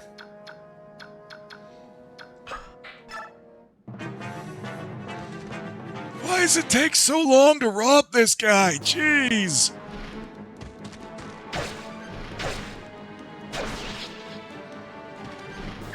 Which actually, talking about Human Centipede, I watched Human Centipede. But Human Centipede 2, I think it is one of the only movies that I ever, like, had to quit watching because I just thought it was so dumb. Like, dumb / needlessly gross. Like, I like horror movies, and I grew up watching all that stuff. Violence doesn't bother me. But, like, we all know what Human Centipede is about. We don't have to discuss those details here. But the first movie, aside from its premise, is actually not all that bad. Because the person doing the surgery is a professional surgeon. So all of the stuff that you see is all very clean, precise. Is that the same movie referenced in Tom Hardy's Red Flags? Yes. That is exactly the same movie. Which, I think, the Tom Hardy's Red Flags, it sums it up. She says she loves it for the plot. Tell me what the plot's about. German doctor sews 3 people ass to mouth. That's basically the movie. If you need a quick summary, that's it. But the actual surgery itself in the movie, which they do kind of show as much as you can in those kind of movies, it's clean, it's precise, there is blood and gore, but it's clean, right? The second one, though, the second movie is about someone in the real world who watched Human Centipede the movie and then thought he could do it the same. He thought he could do it as well. But it's supposed to be meta in that the movie is about a person in real life who watched the movie. So he tries to do it, but this guy is mentally unstable. I do believe he has some mental challenges as well, and he is not clean about it. He actually, at one point, just, like, is hacksawing people, and it's very visceral and all that. I think the part that made me have to shut it off, where I was like, okay, I'm done with this, is when it was a pregnant woman. And he killed the pregnant woman and could actually hear the child screaming from inside the womb. And that's when I was like, nope. That's the line. That is the line that I am not crossing. I am done. But yeah, RoboCop, fantastic.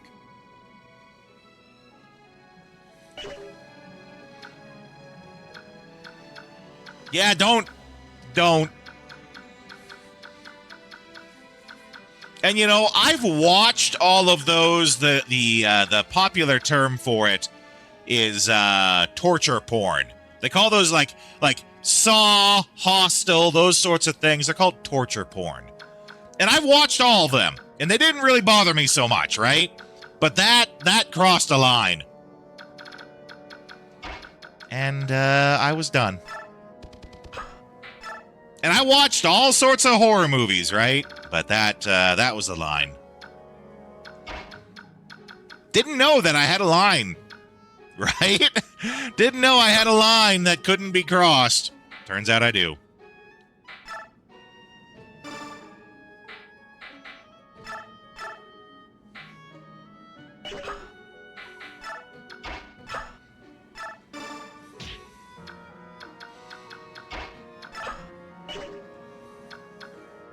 Let's see, who else can we have shove him?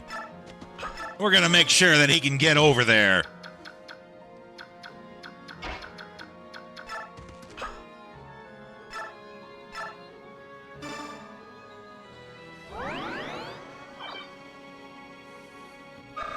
Oh, and actually, there might be a couple guards in there, too. So let's move some people over. The most disturbing chapter in Uzumaki. Also dealt with babies, yep. That's a hard line on a lot of people.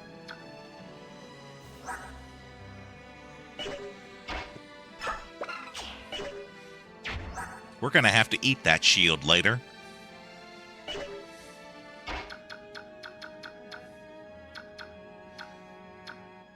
Oh, he could use a heal? Let's do that. Woohoo! Healing!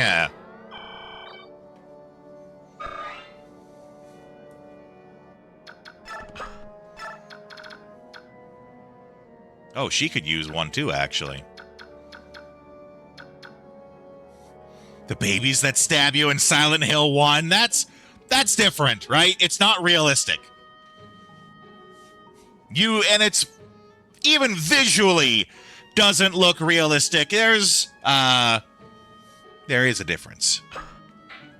The realism is the difference.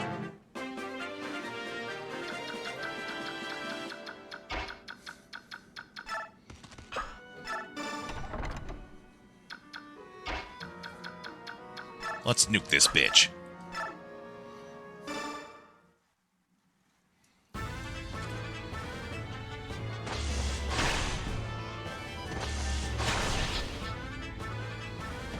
Get wrecked.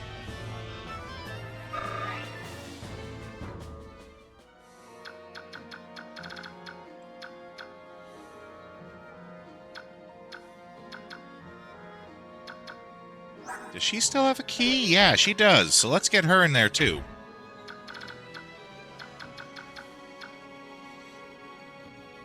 Right. Uzumaki is also not realistic, yeah. But like these movies that we're talking about, they try to be realistic, right? That's why there's a clear line. Actually, watch the new Silent Hill. Oh my god, it's awful. You think it's good? Oh, okay. No, actually, wait. It's not Silent Hill. It's Resident Evil? There's a new movie getting made. Yeah, it's Resident Evil. There's a new movie getting made, a new Resident Evil getting made, and the director who is doing it, like, went right out to say that Capcom gave him the okay to not follow the storyline of the games. Which You just know it's going to be awful. Name me one video game movie adaptation that did not follow the storyline from the game that was good.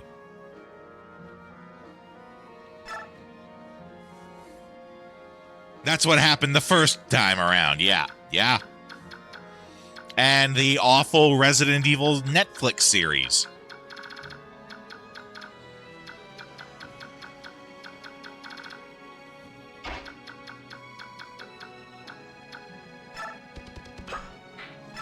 Doom movie. The only good part about the Doom movie is like the last 5 minutes where they do it in like the first person perspective.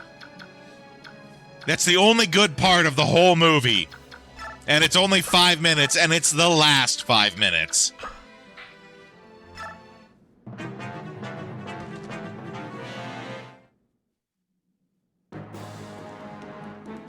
Yeah, everything else in the movie was garbage.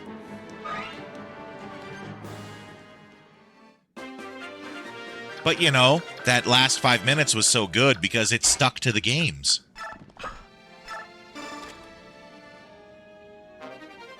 More secret level episodes. Agreed, LaFay. Oh, I missed what it was that I got there.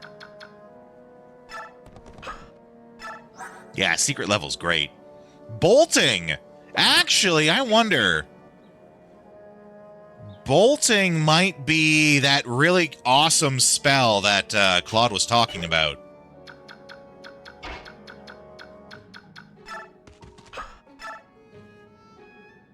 Get the guys that made that to do movies. Well, I don't think it's one person. I think it's different studios. Much like how Love, Death, and Robots was different studios coming together. I think that was too. Bolting is like a magic sniper. Nice. Oh, and Physic staff, that's good. Long range healing is dope.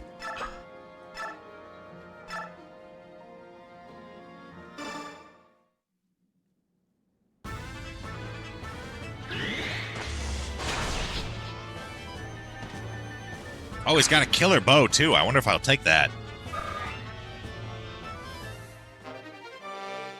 Oh, we got the chest keys. That's a thing.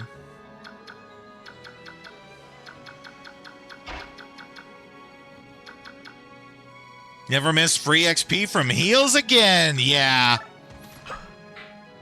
In 3 houses, you learn everything from like spells and stuff. And Physic is one of the earlier ones that you get. And you don't need a staff. You don't need none of that. You just learn the spell and you can do it. You can only do it X number of times per fight, but that resets every time you fight. You don't have to rebuy magic in that game. So it's actually very cost efficient to use to level up your spellcasters, because your magic just always refreshes.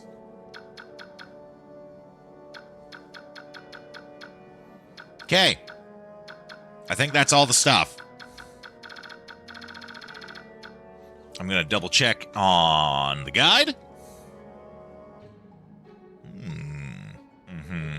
Spear, gamble scroll, chest keys, various equipmentses.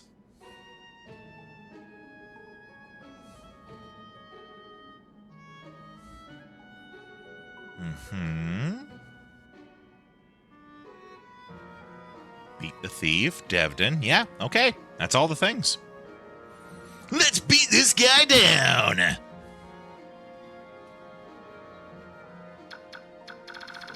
Buy the physics staffs and killer weapons? Oh. I did actually read that the next mission that we do is like a longer, like 4-parter mission. And after that's done, then we get the upgrade in the forge. Like where we can start forging silver weapons. That's what I'm saving up for.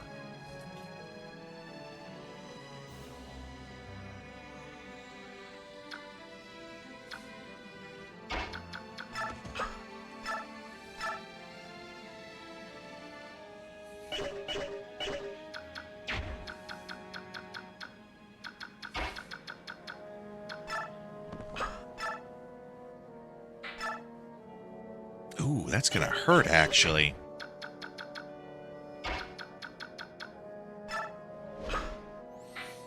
Just not super secret bullshit. It's just regular bullshit. It's not super secret bullshit. Just regular bullshit.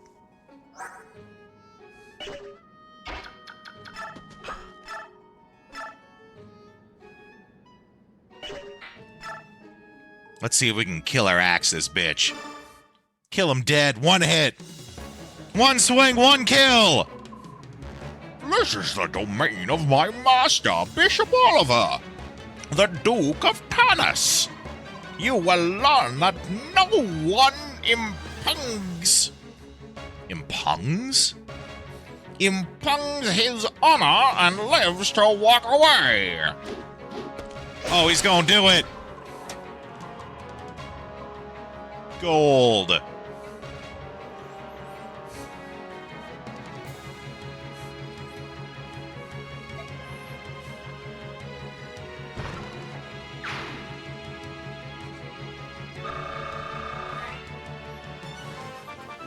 One swing, one kill.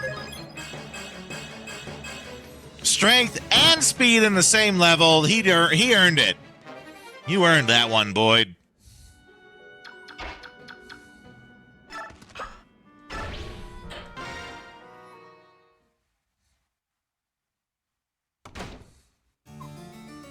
Ah. Oh, my sweet, beautiful little bird. Don't be frightened. Come, let us fly away together. Stay away from me, you filthy fat man. Ah. Come quietly. You belong to me. I will not give you up. No one shall take you from me. Though the price may be my life, I will never cooperate with you. Hey! Where are you, Duke Tanis? Are you in here? Oh, no!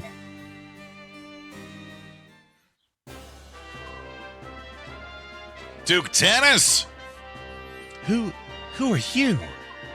Ah, you're the Sereness. Are you unharmed? We've come to help you. Your injury, did that man do that to you? Point on the doll where he touched you. Ah, this wound must be tended to. Stay back. But do not approach me, cursed human. Yeah. He's going to be justifiably racist now.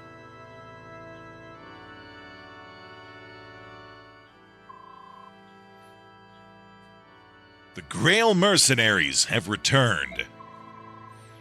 Ah, Master Ike. It is good to see you well. How went the mission? Did you unearth any meaningful proof? Where's the Apostle? Master Ike? I must speak with the Apostle. Where is she? Apostle Sanaki is in the garden, having a pleasant conversation with Princess Alencia. I will go directly and see if she will meet with you. Please wait here. In the garden? Great. Ah, Master Ike, no. You mustn't behave so. You will cause such problems. Apostle? What? You!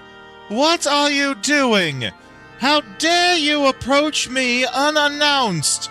This is most inappropriate, and I will not... What's happened, my Lord Ike? All of it. I want to hear all of it. Now. What are you talking about? Master Ike, one must not speak to the Apostle in such discourteous fashion. 20 years ago, something happened in Sereness Forest. Something terrible. I want to know. What? Master Ike, what happened 20 years ago? Ooh, I'm just gonna take a moment here. Give you guys some free stretching ASMR. Oh, my back. Oh.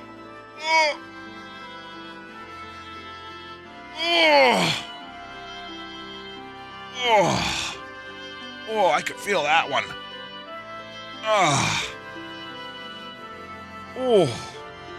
Really feeling that one on the lower back this time. I don't usually hurt there. That's a weird one. I've probably been leaning forward in the chair too much.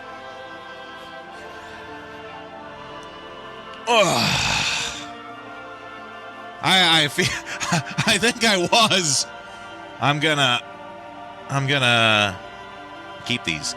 Keep some Advil handy. Keep my old man pills. I got my old man pills here, Angie.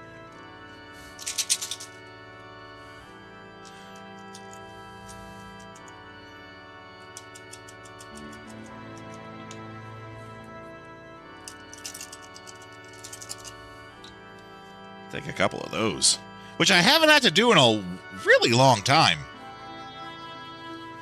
Pills here.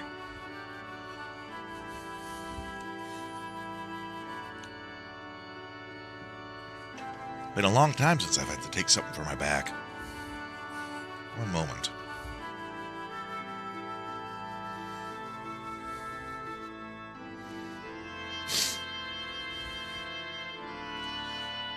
You found one of the Heron clan, and a Sereness noble, no less.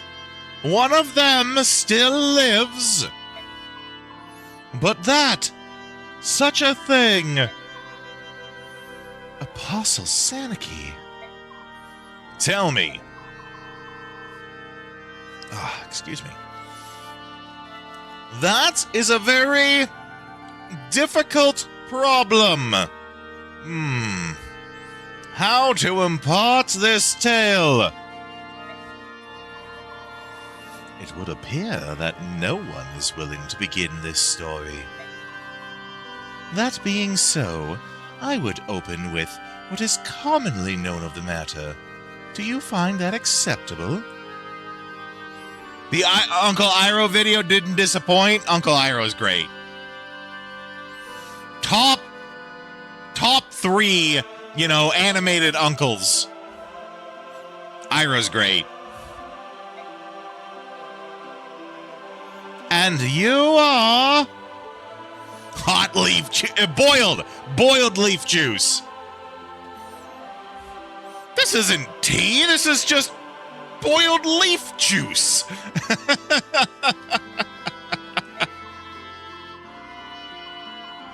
He's a friend of mine.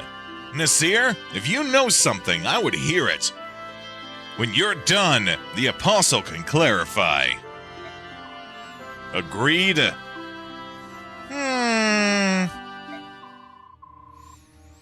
Well, it begins with the assassination of the previous Benian Apostle.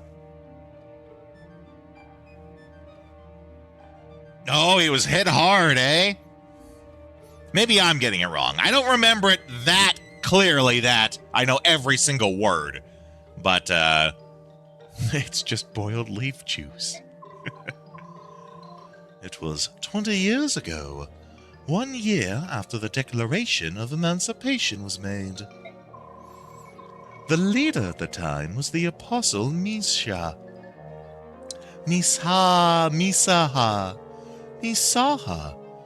who was more adored by the public than any apostle before her, or since. That part, just extra little sting in there.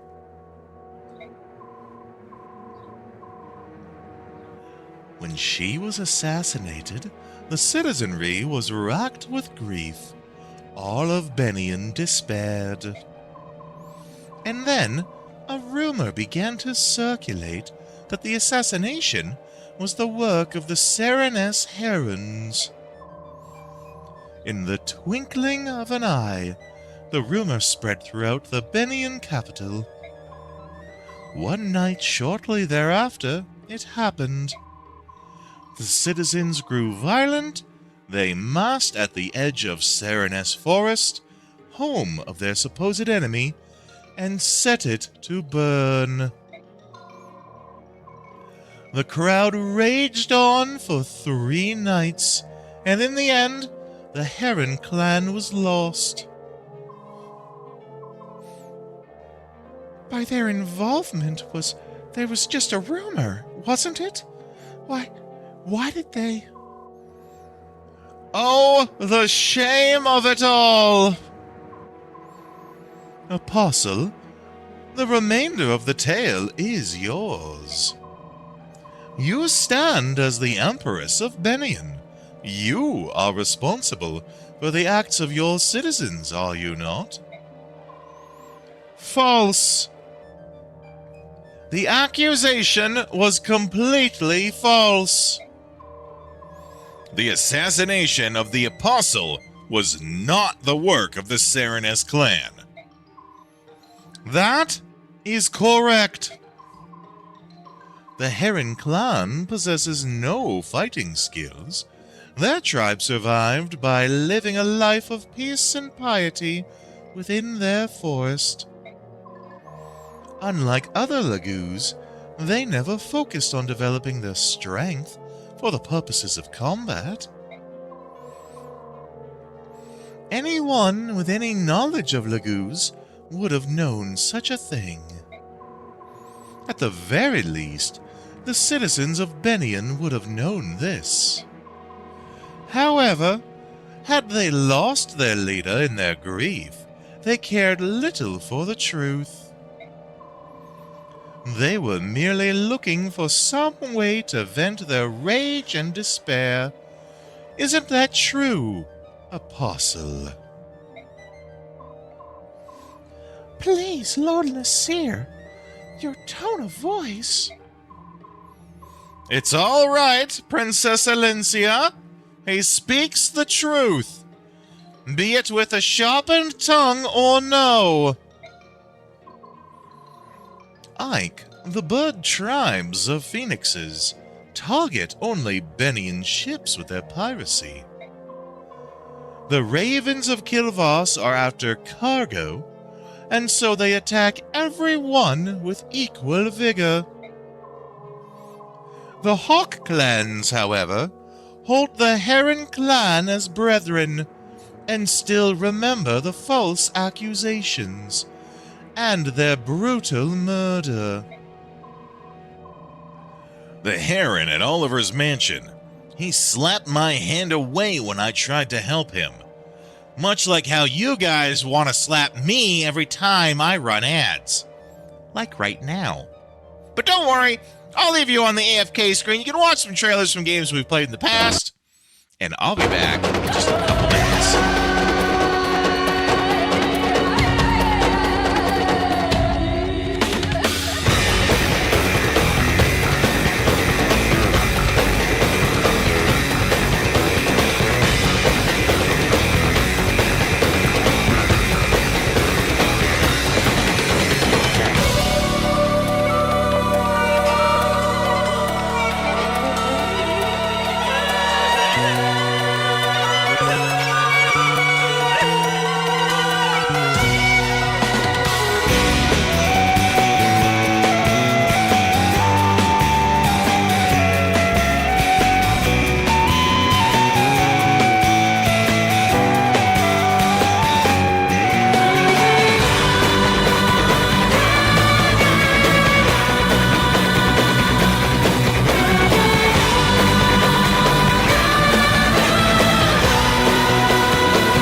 the start of this year's Kyoto Summit just 3 hours away, the delegates from the participating countries are beginning to arrive at the conference center.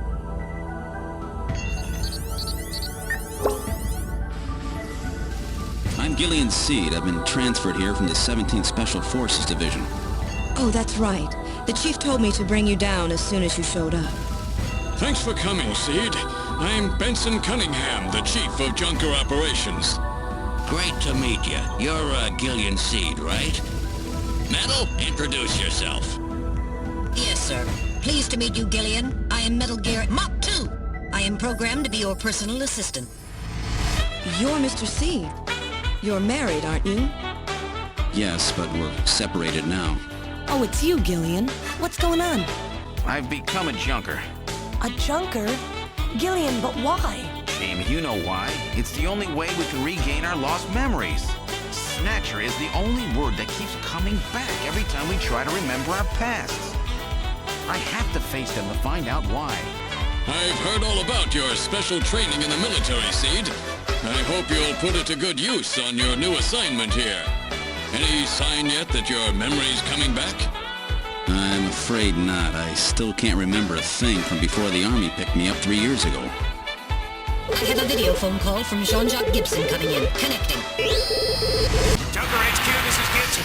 I've cornered a probable male snatcher. I'm in the abandoned factory in the M District. Request immediate backup. Now departing for the abandoned factory.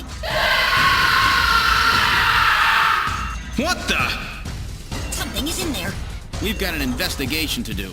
This is your blaster, the official weapon of a junker. It's got full user feedback circuitry, adjusting itself to your reaction time.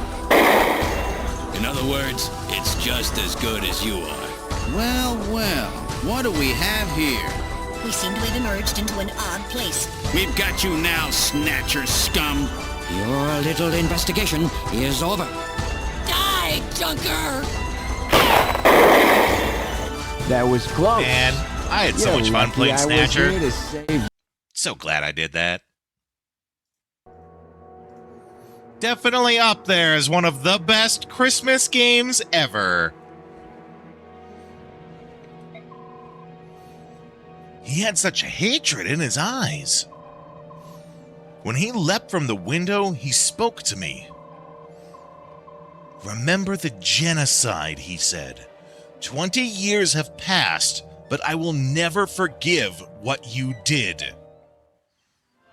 Yippee-ki-yay, motherfucker!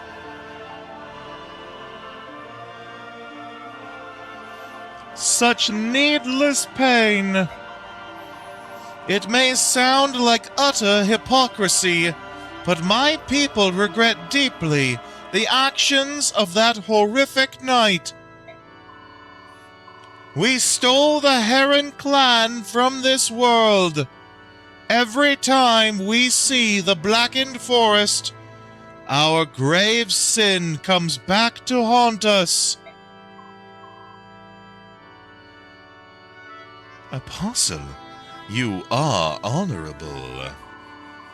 The majority of the senators have done their best to banish all memory of the Sereness down that night.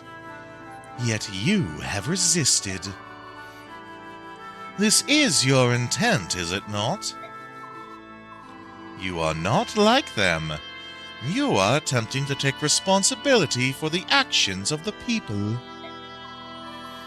To undo the wrongs of the past, you launched your own investigation into the Lagoo's emancipation issue.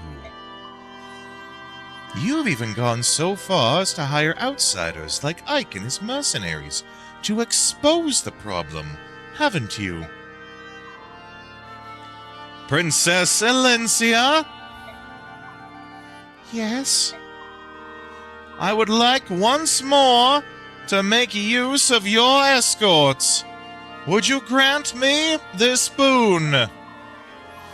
Of course. That is, if Ike and his group agree. I have no objection to your proposal. Yeah, that depends on what you want. The member of the Heron clan you met. I want you to find him. I want you to meet him. I want you to speak with him. If that's your wish, we will do it. In any case, we let that monster Oliver slip through our grasp. We'll handle both tasks at the same time. I am counting on you.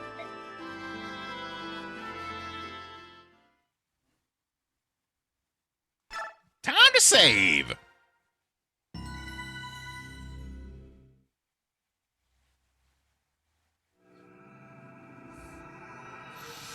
Chapter 17, Day Breaks. This is the one that I believe is like a four-part...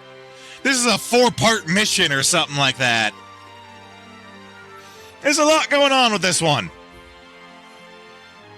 Is that it? Wait, there's more. It seems that Prince Raisin was able to escape Duke Tanish's fellow and make his way safely to Sereness Forest. However, we have word that Tanish's men have entered the forest in hopes of recapturing the prince. We've not a moment to waste. Please, O King of Hawks, reach out your mighty talons, strike down these wretched humans, and rescue Prince Raisin. I implore you, your majesty, take wing at once. Why is Naysala not here? His Highness must not be seen here at this time. It's,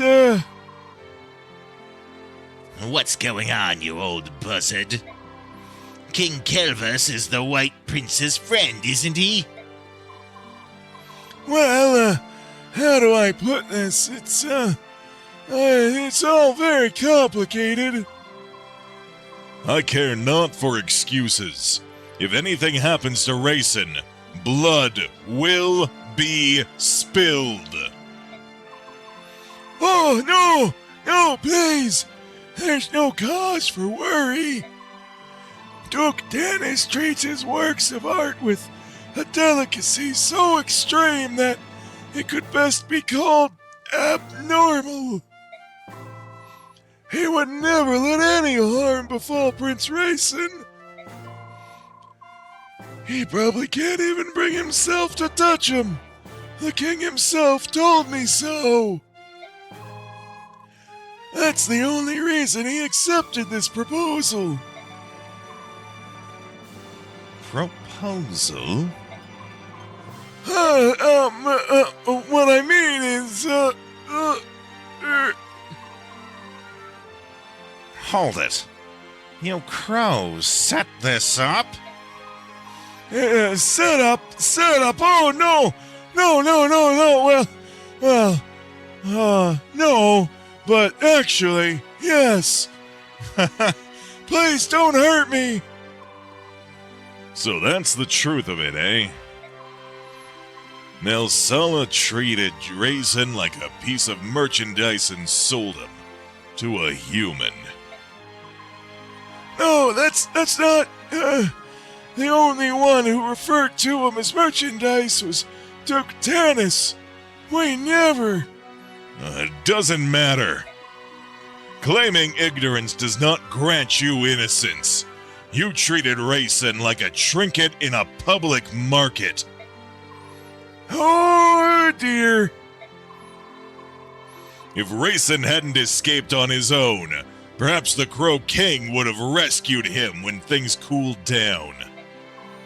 Regardless, Raisin trusted in his friend and followed him into a trap. And Naysala spit on that friendship. That I cannot forgive. Your assessment of this old bird is correct. I am a worm, nothing more. But please, I beg of you, temper your outrage. Let it cool. You're unbelievable. What is it with you crows anyway? Everything you do is so dirty and deceptive. We will never understand your ways. Do you hear me, Grey Wings? I hear you well, young hawk, but our nation, it has its own issues. Please, this is not the time to yell at a tired old man. As is tradition, they mentioned the word tired, and it made me tired. You must hurry to Prince Raison's side. Once he is safe, you can punish me in any way that you see fit. Tear me limb from limb if you wish. But please, go to Prince Raisin. I beg of you. The begging is unseemly and unwanted. We would rescue Prince Raisin regardless of this pathetic show of tears. Return to Kilvas and report these events to your accursed king. Tell him that when this is over, King Tybarn and Phoenixes will be paying him a visit. Yes, Your Highness. He deserves it, but I still feel bad for badgering the old coot. Your Majesty, what will we do now? Ulki, use your ears to pick out the sound of Raisin's wings. Then tell me the direction from which it comes. At once. Janeth, use your eyes to peer between the trees and find me a road. Oh, you got it. Human scum.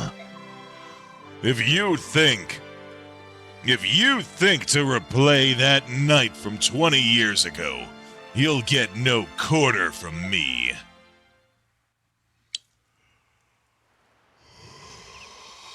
Ooh. Wasn't tired until he mentioned tired.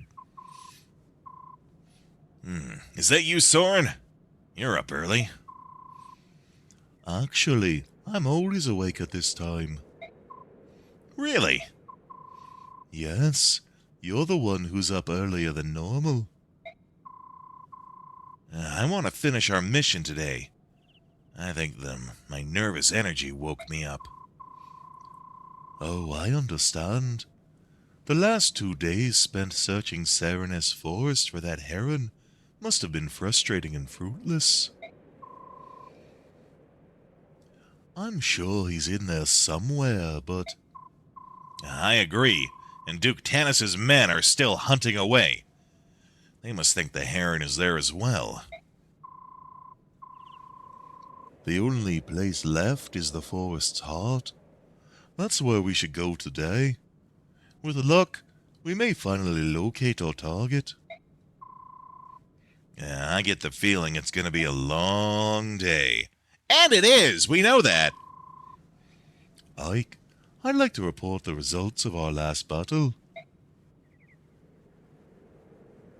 Everything be real good! There were no deaths and no injuries beyond our capabilities to heal. Everyone performed exceedingly well. That is all. By your leave, I'll excuse myself.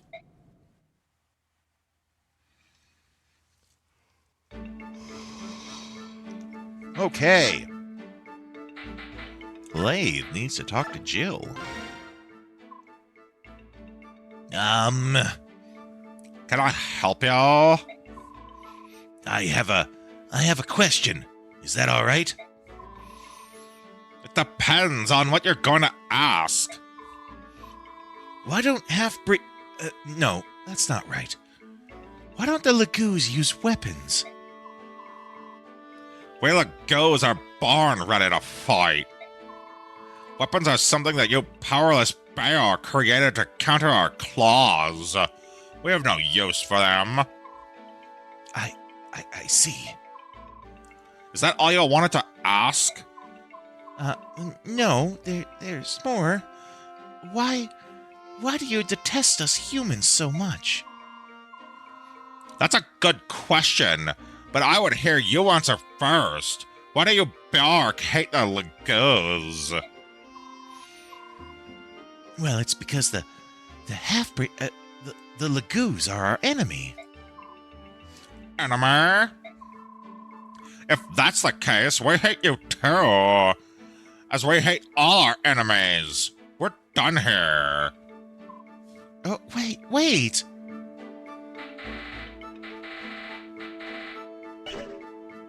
Well, that was a straightforward conversation.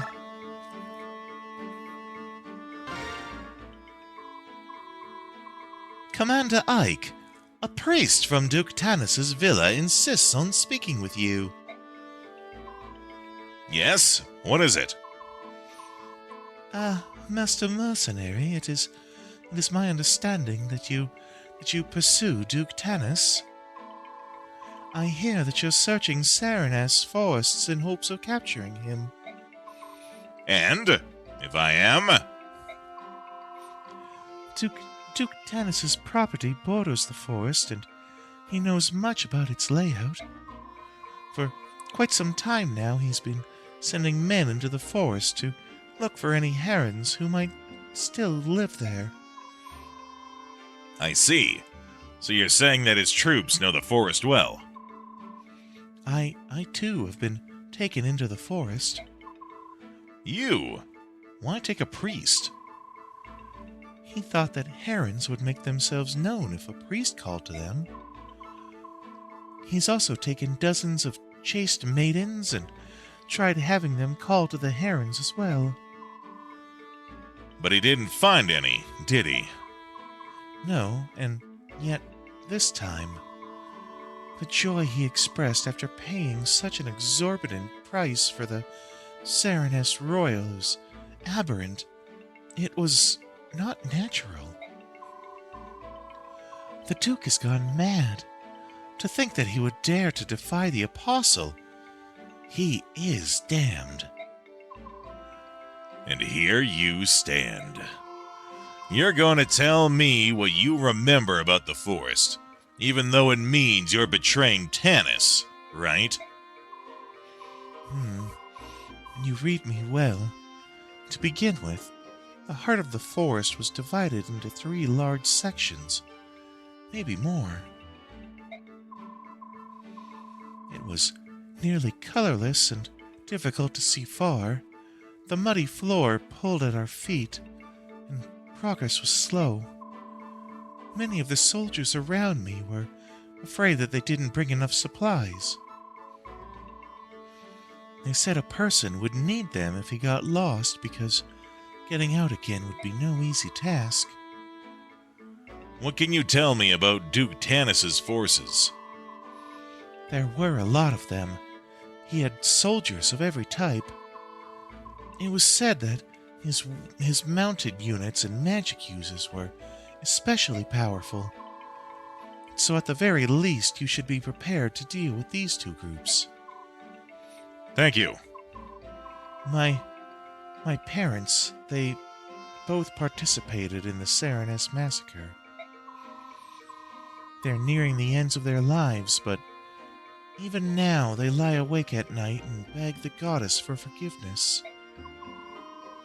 I became a priest in order to help my parents, but then I was assigned to work at Duke Tanis's villa.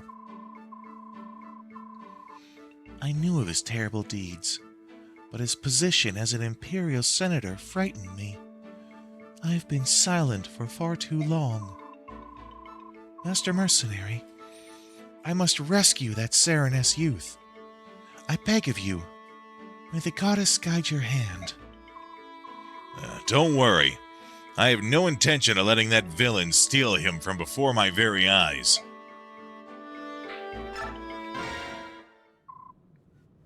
Here you are. We've been in Bennion for a while now, so tell me something. Why are you still here? Are you pretending to be our friend so you can lance us in the back? You have to understand. I don't know anything. I was born and raised in the Greil region of Dayan. It's a very remote area. My father was a soldier, and I grew up thinking that I, too, would one day be a soldier.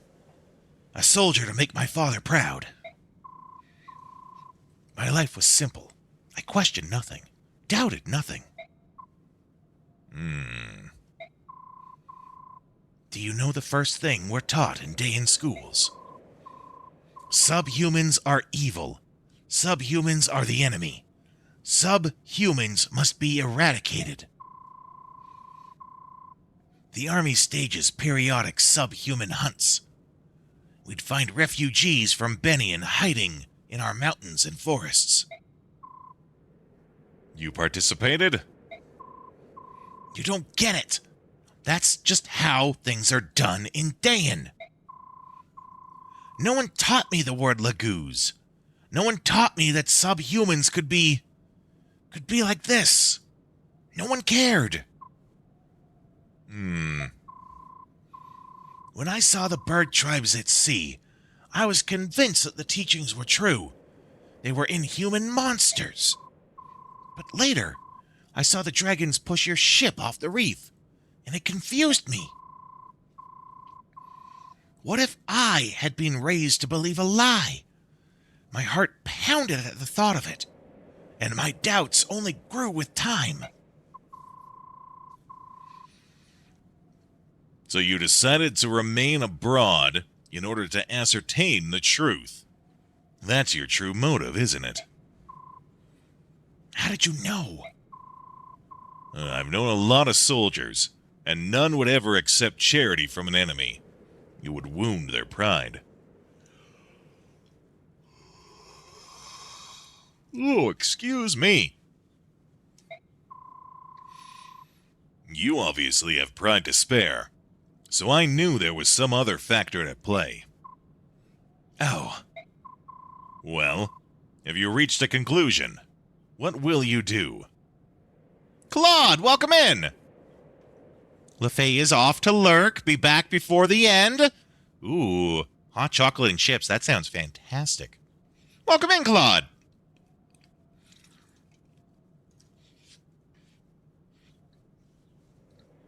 We're about to enter the Black Forest. Or, the Burned Forest. I did look ahead in the guide to see that this is like a 4-part mission. It's a big one. We're in chapter 17. It's a biggin.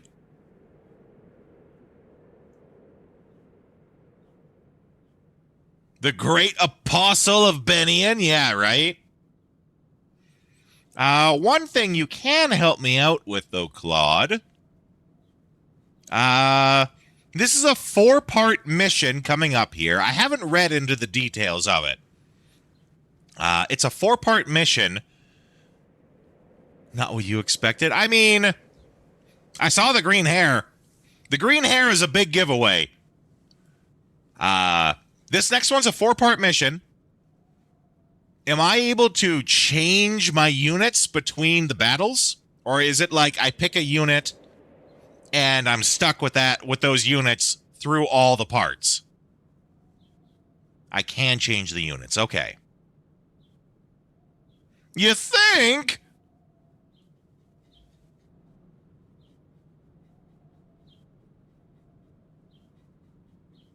Well, that's the best I can get, I guess.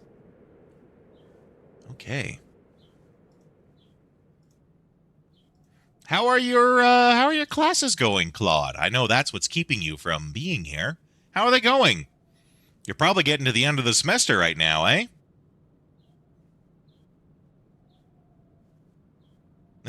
Hell, but you're tanking through it. Good job. Oh, you just started! Oh, okay. That's different than how the semester goes in the north. What you can't do for sure is buy things after part 1. Okay. I did also look ahead to see that after we finish part 4, Like the shop and the forge and all that, they get an upgrade on stuff, which is, that's what I've been saving my dollary dues for here.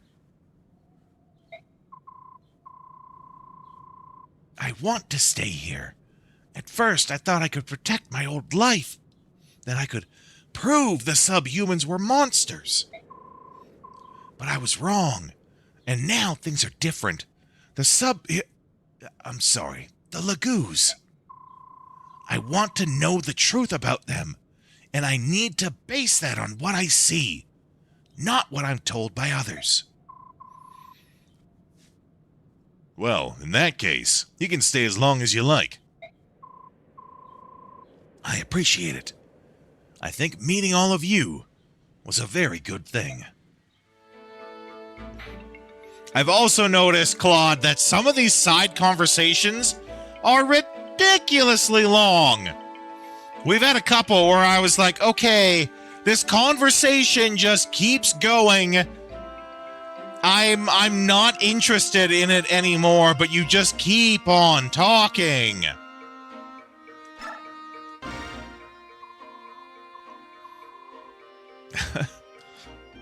La la la la la.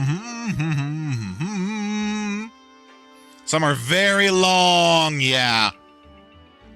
La la la la la la. La. La di da di di di la. Hey, you there. Do you have a minute? Oh, Captain. How are you today? It's Commander, not Captain. Well, you seem to be enjoying yourself. Well, that's because the garden is so pretty. Devdon loves all plants and flowers. How about you, Commander? They're all right, I suppose. Well, that makes Devdon rather sad. All right is not a very strong feeling. It is boring. You should be a more emotional commander. Even things you're used to will show you something new if you look hard enough. And discoveries are exciting. Well, that's what life is all about. At least that's what Devdon thinks. Some disagree, and that makes Devdon upset. You may be onto something. In Crimea, when my father was still alive, I think I was more open to such things. But now, I just don't have the time. Honestly, all I can think about is defeating Dayan. I have no energy left to spend on flowers. If you talk like that, you will never defeat Dayan. What did you say? The war is new. If you are already so focused on preparations, you'll wear out before the fighting begins. Hey, hold on a minute.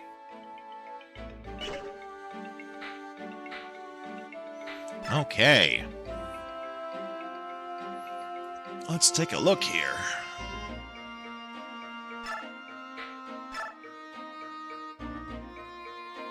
What did I think of Stefan? I haven't got to use him much. I've only had him for one level, I think, but he was fine. Oh. You'll have to forgive me, my back's hurting today.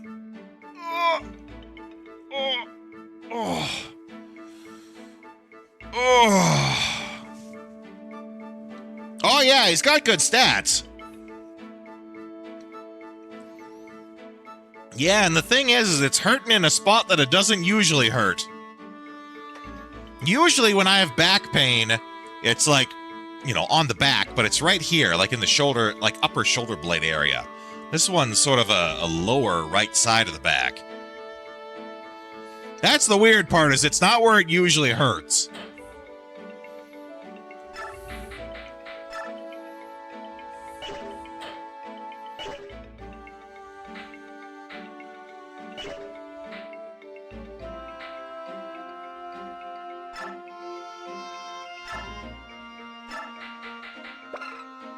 An item that when equipped Negates any bonus damage a weapon might have dealt. Ooh, okay. Oh, I'm pretty sure I did look at the stats. Yeah, and I did. They were good. Okay, so I want to probably give that to some of my tanky guys.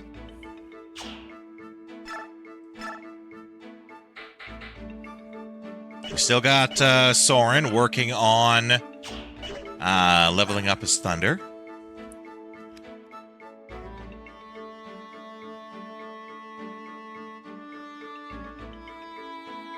Oh, it makes it so archers don't do more damage. That's a good call, too, yeah. We did get Soren classed up to Sage.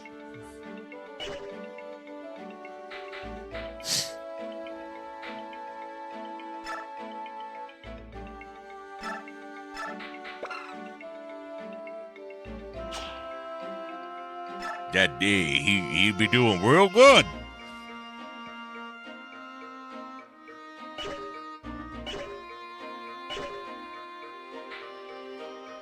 We got that bolting you were talking about.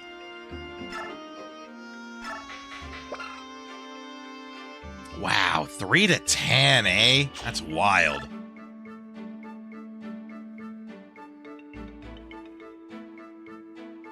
Your favorite candidate for Adept, eh? Okay. Oh, and that's a C rank. Yeah, I see that. Vagrant told me that it's basically magic thunder sniping.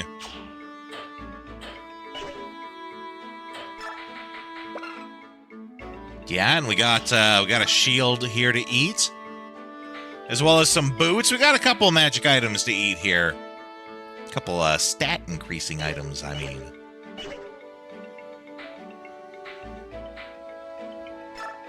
We got a physics staff too. That's great.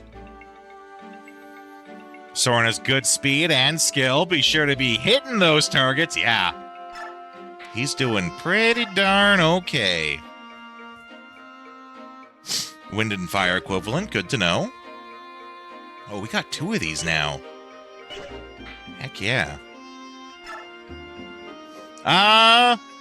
We didn't need to have the Laguz bow on her before, but now that we're going in, I'm pretty sure we're going to want to keep it on her.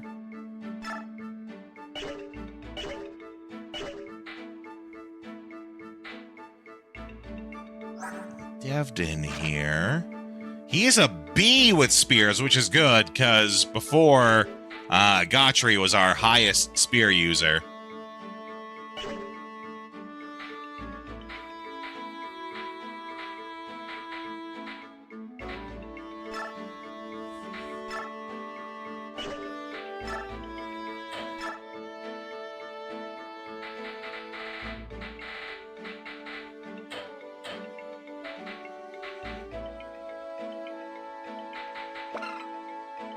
Ooh, silver's an A, eh?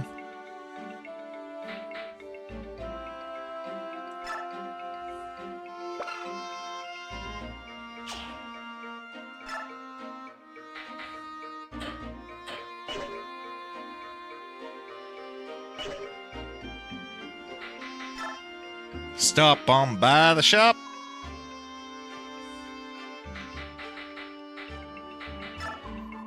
Get him a vulnerary.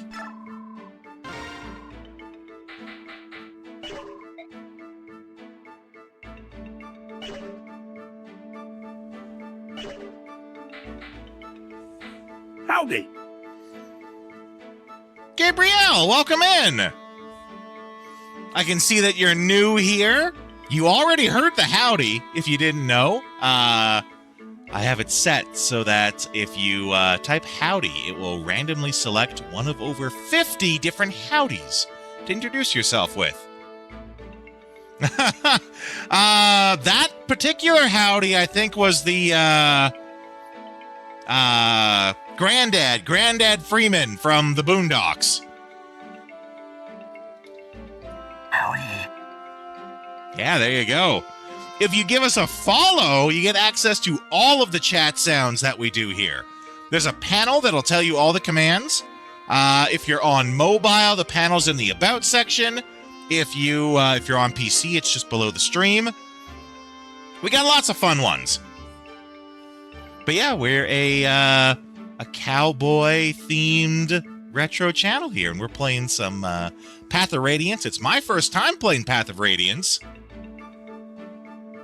I see you got the little VA in your name there. Are you a voice actor, my friend? You got me curious now. I'm good at the whole cowboy theme thing? Well, that's mighty funny. Oh, wait. I can't pretend. I got the hat here. Well, that's mighty fine of you, partner. There you go.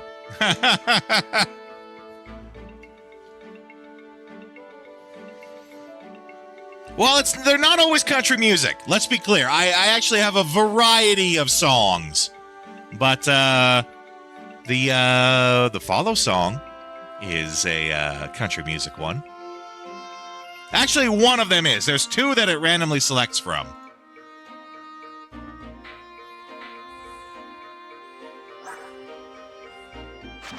Oh yeah, I never did check out what his, in certain conditions, grants this unit 5 consecutive attacks! Damn! Glad to be here. Not a voice actor yet, but you are a voice actor, and it's your chosen career path to one day break into. Well, my suggestion as a professional myself is don't. I'm sure you've heard it from other voice actors. Don't. It's tough to get into. Everyone's trying to keep you down. It's not a good career. Even if you don't know, Gabriel, even the professionals, most of them have day jobs.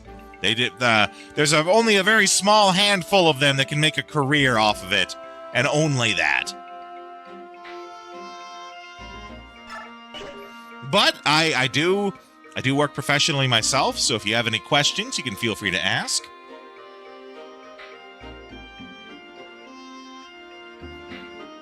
I'm sure your earliest question would probably be like, what do you do? What have you been in? I've been in video games and a lot of promotional material. If you are familiar with Pathfinder, the tabletop role-playing game, you've probably heard a lot of my material. I was in the Pathfinder Kingmaker game.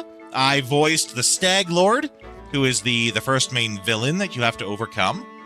And I've continued to do lots of the various promotional work for Paizo, the company that publishes Pathfinder. I've, of course, done some other stuff too, but those are the ones you've most likely heard. And I'm very thirsty. I've been doing a lot of characters today.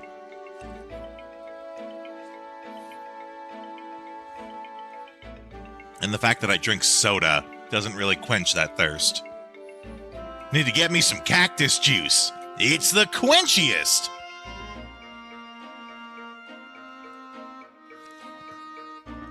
It'll quench you.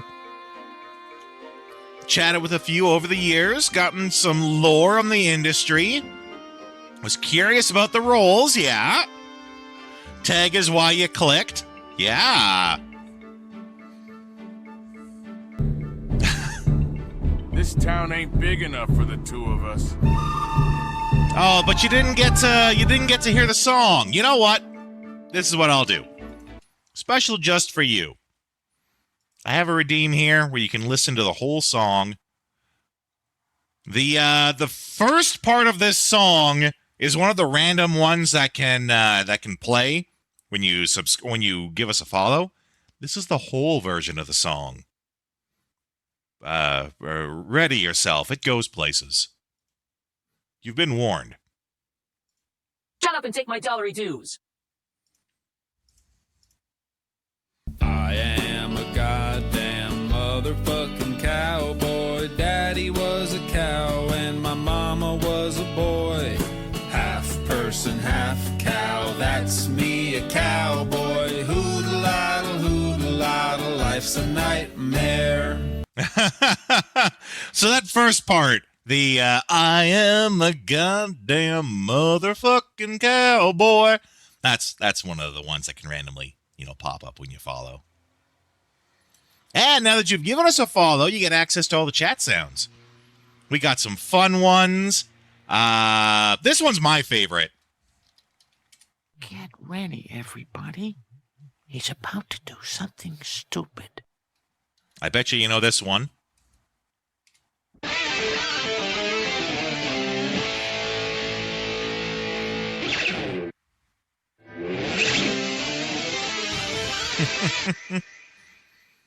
Let's see. What's another good one?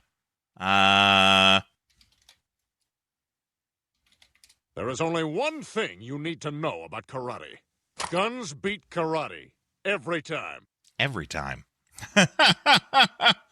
Take a look at them, but you're at work, so you're just chatting. Hey, you're always welcome here, Gabriel. We stream every day. Thursdays and Fridays are an afternoon stream, but every other day of the week, we're streaming at this time. So, if you need somewhere to hang out, you are more than welcome to, my friend. And, if you have any questions about voice acting, feel free to ask. I also teach game design. Like, that's my day job, is I teach game design. So if you have any questions about game design or voice acting, feel free to ask. I'm always here to help.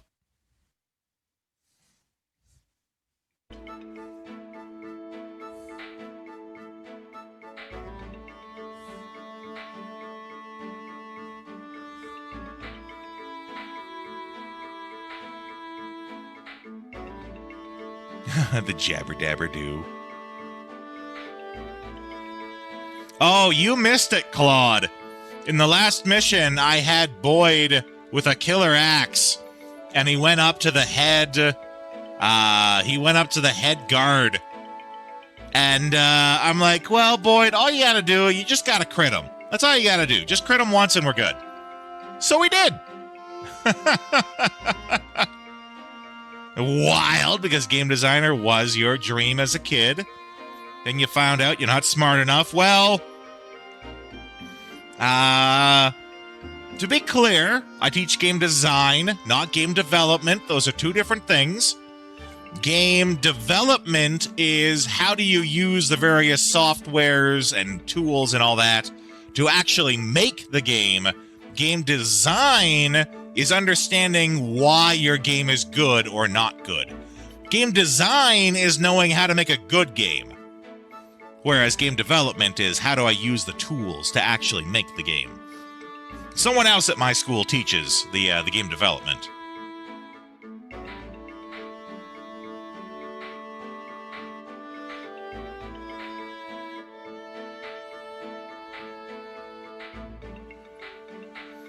Okay, that's all their stuff.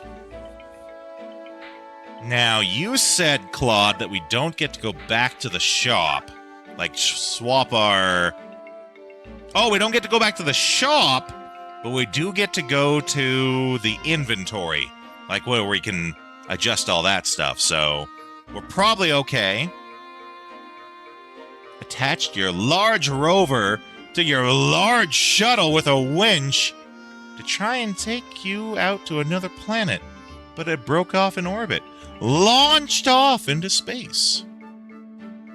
Yeah, if I want to reorganize the inventory, I can do that. Yeah, okay. So, like, I don't have to stock up Ike with swords in case he runs out. I'll be able to grab more swords from the, I'll be able to grab more swords from the inventory, from the convoy. How's Path of Radiance going? It's good. My only other Fire Emblem game that I've played is Three Houses, and I'm finding that Three Houses is significantly easier than this. I think it's a lot more streamlined. They got rid of a lot of the more unique mechanics. Like, I don't think Three Houses does the weapon, the weapon triangle. I don't think it does that. Or if it does, the difference is so minor that it doesn't really make that much of a difference. No rewind time. Or no wait. No wait. That's right, too. And that's the other thing. In Three Houses, if you goofed up royally, you could just rewind time to just fix your mistake that you did. And I think the enemies are just generally easier. Like, I'm pretty sure in Three Houses, I frequently, even early on, would kill a lot of the enemies in one attack. Pinged you on Discord, giving a small overview. Okay, sure. I'll give that a quick look. Why not? You do put in some useful advice on that. Just give me one moment first.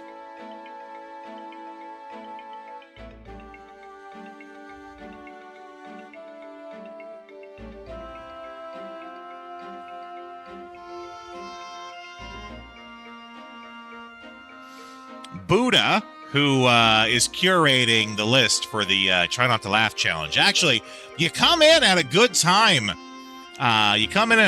Gabriel. We just finished a subathon, and so this Saturday is one of the rewards. I'm doing a Try Not to Laugh challenge, and I'm having one of my regulars curate the list for that.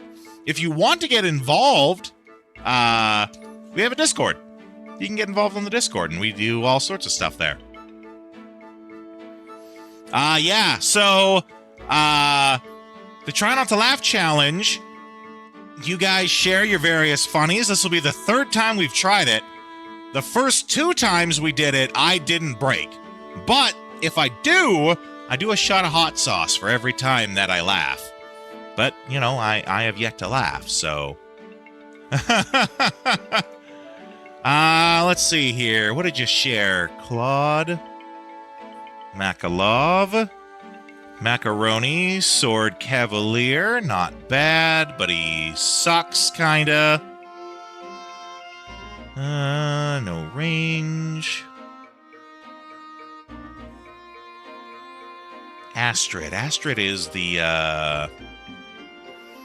Astrid's the double XP bow person, I think. Grind her till she's good. Don't, and she's awful. A lot of bonus XP. Night Ward, so she quickly levels up. Yeah, Paragon allows you to train her quickly. Trained Astrid is almost as good as Oscar or Kieran. Yeah. Give her axes upon promotion. Sounds like she's got an axe to grind.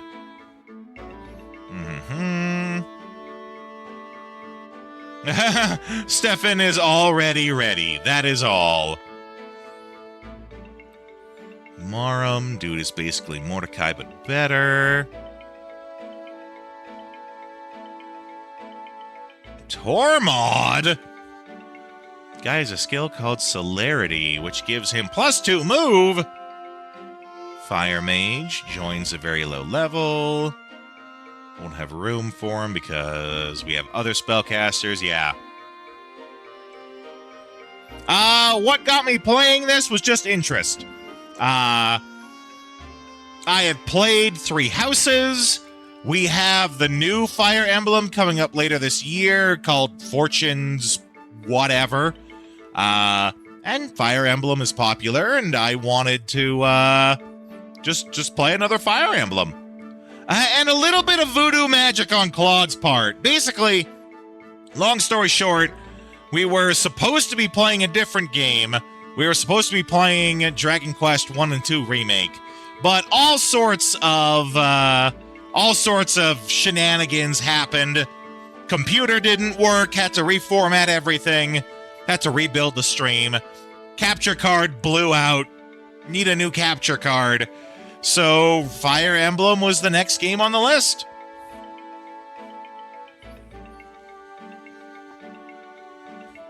And then now, I don't think I'm gonna do Dragon Quest 1 and 2 on the stream anymore. I've been trying to get us to play that game for almost a year. And stuff just keeps happening. And I want to play Ni no Kuni. I think that's gonna be the next one I do, so... hopefully the new capture card doesn't take too long to get here, and we can start doing that soon. Okay. But I don't have any steel swords to pull from the convoy, so I might need to buy a steel sword. Marika listened, because she is the one true golden goddess.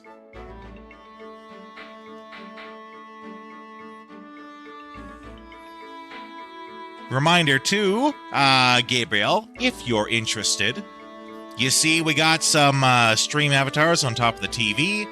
Anyone who subscribes get their own avatar up there. You also get your own custom howdy message.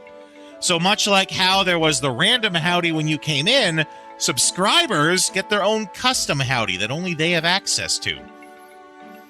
So if that's something you're interested in, I'd suggest a subscription. Just letting you know. I'll only push it on you the once.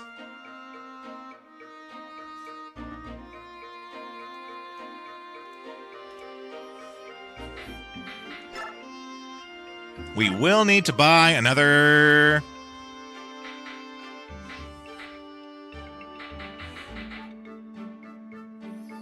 yeah, for sure.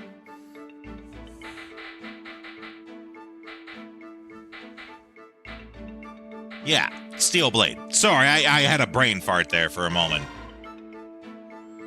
We'll throw it in the convoy.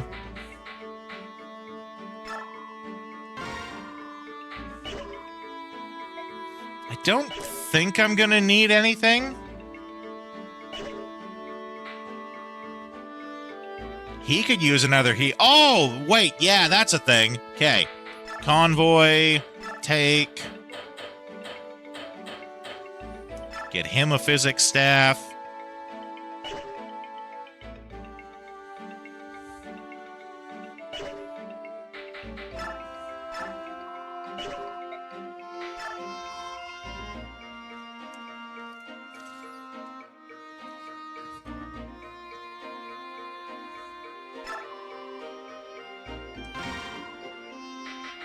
Put an extra one of these in. I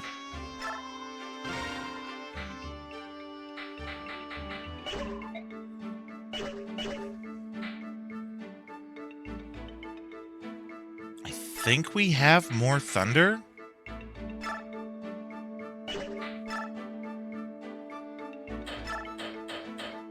We do, okay.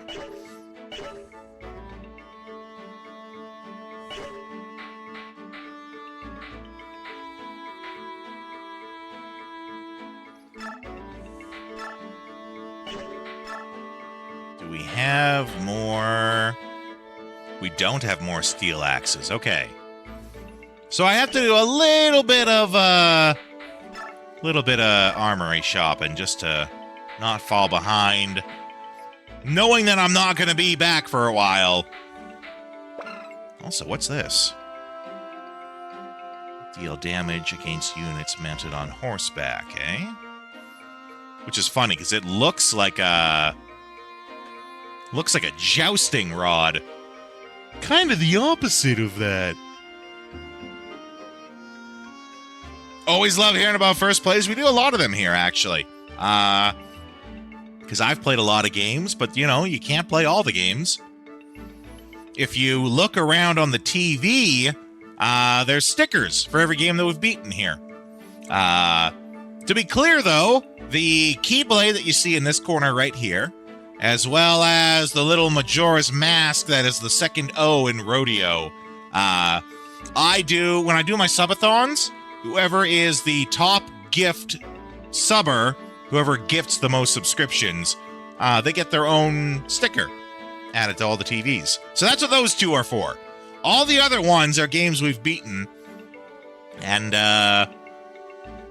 yeah, that's right. We just finished... Golden Sun was the last Nintendo game we played, actually.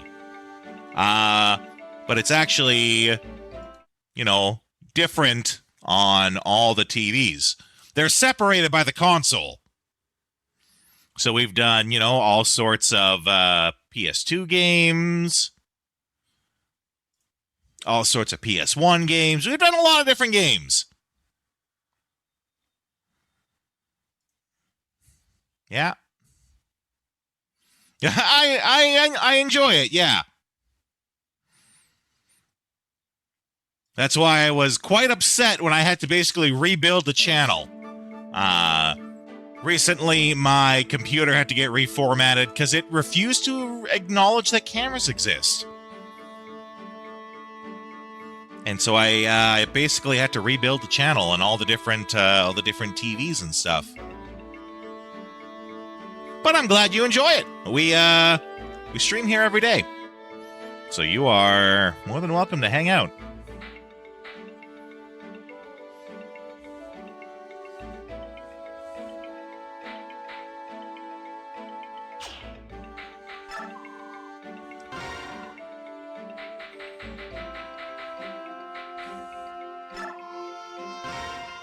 Now, I think we heard from a conversation that this guy's got a lot of mounted units. So we might actually want to get a couple of those. But for now, we'll just stick with the one.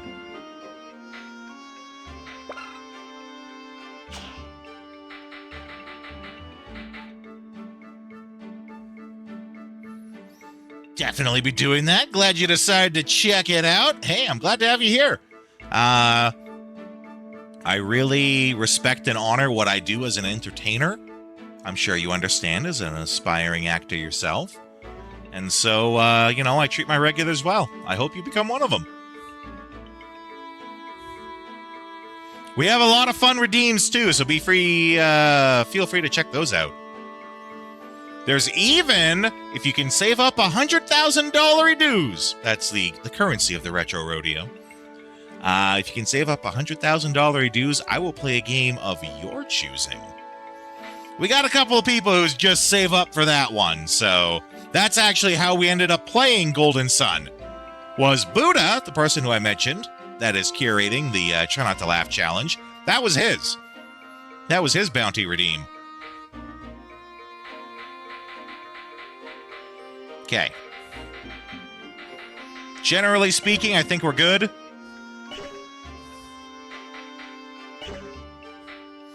We can always come back. Well, not always, but we can come back in this case. Tough because you're already playing your number one choice. Oh, I'm already playing it. Well. How would you feel about me playing, Radiant Dawn? Because that's not on our radar. You could make it be on our radar. That's a you choice, my friend.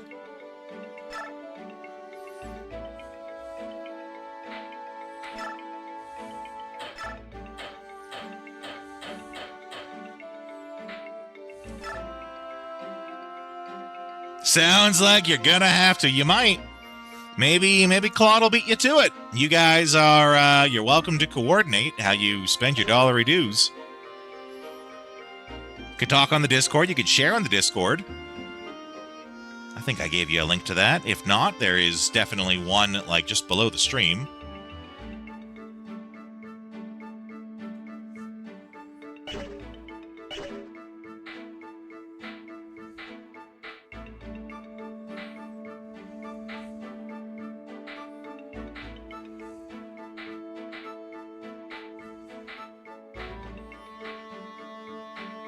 Yeah, I think we're good for now.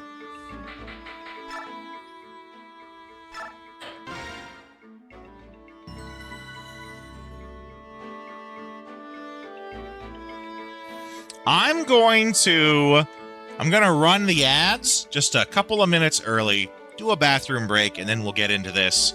So I'll leave you on the AFK screen where you can watch trailers from games that we've played in the past. And I'll be back in just a couple of minutes. Humans are such weak creatures. This conflict. That's also something you get to see if you subscribe. You get to actually watch them without the ads playing.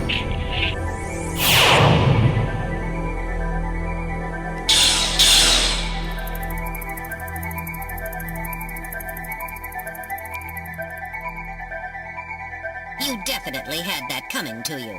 Well, I Didn't exactly see you close your eyes either. That is because my optical sensors are not equipped with retractable shutters. Oh, shut up. Welcome to the SSX World Championships, where it's you against the mountain. This is EA Radio Big, coming to you from high above it all. I'm DJ Atomica, the eyes and ears of SSX for spectators and competitors alike. Broadcasting live from my nifty little sound booth with access to over 262 mountain cams.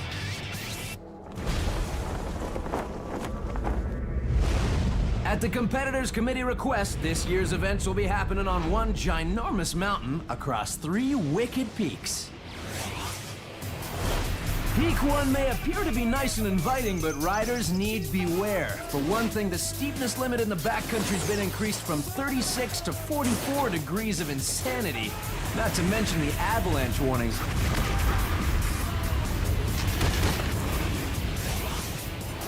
Peak 2 can get pretty challenging. Weather can be a serious factor as storms often batter the peak senseless. Blizzards, 70-mile-per-hour winds, you name it. Riders will have to be on top of their game to beat this peak. And when it comes to Peak 3, you gotta love it when they save the harshest for last. A mountain dream that turns into an alpine nightmare. This is where we give Everest a serious run for its money. It's taken event organizers 2 years to turn this place into the ultimate SSX championship. Riders will be charging hard down these newly designed, never-before-seen racetracks where the terrain borders on the insane. New events like Slopestyle will be pitting riders against a host of constructs. Competitors will be looking to snake the best lines through the wildest tracks to perform legendary tricks. And for that little bit of extra value, there's gonna be a whole lot of combo linking for those looking to score big.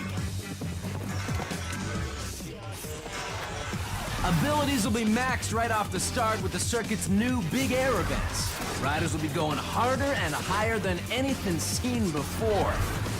This year's Super Pipe events promise to be the most outrageous pipe action ever seen. In the early days of pre-competition training, competitors are unleashing a barrage of never-before-seen moves. One event official summed it up best: absolutely sick. These guys are pushing the limits here, people. And yet another new twist on this year's event, big challenges. Riders will find themselves put to the test in some absolutely bizarre ways. Event organizers have been deliberate in telling SSX riders to be careful out there, and in particular to stay clear of the out-of-bounds areas. New to this year's circuit is the uber-talented Allegra Sauvagesse. Mountain Man Nate Logan, Style Meister Vigo Rolig, and Boy Wonder Griff Simmons. In addition, a few of the SSX veterans have returned. Amazon bombshell Simon Elise Stark Riggs, for hip-hop scenester Matt Fraser, life! and crowd favorite Zoe Payne, to name a few. Simon Stark is the best snowboarder. You can't convince me otherwise. Voiced by Jim Rose of the Jim Rose Freak Circus. Zoe? I mean, Zoe's okay.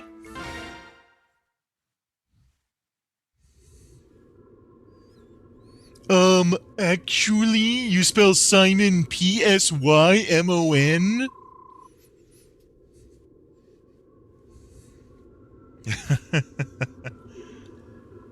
I believe that, I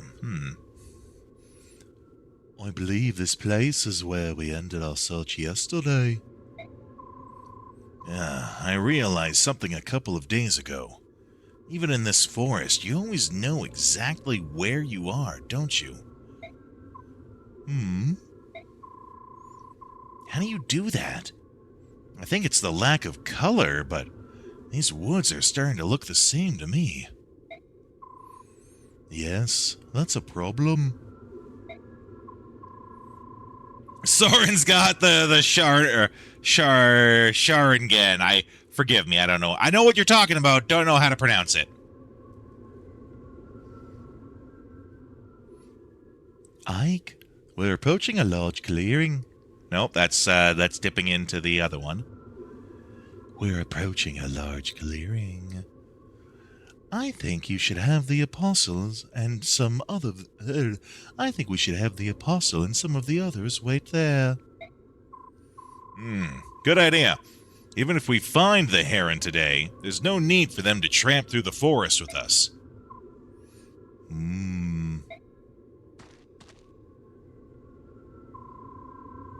We're going to head deeper into the forest and continue the search. Please, wait here. If we find the heron, we'll send you for you immediately.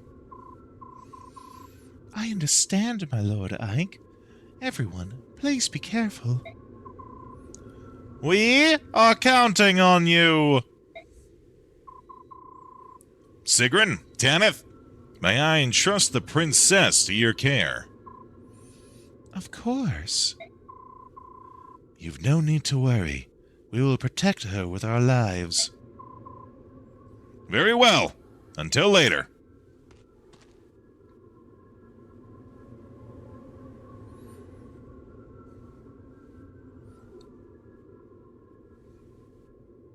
Sigrun and Tanith are super cool.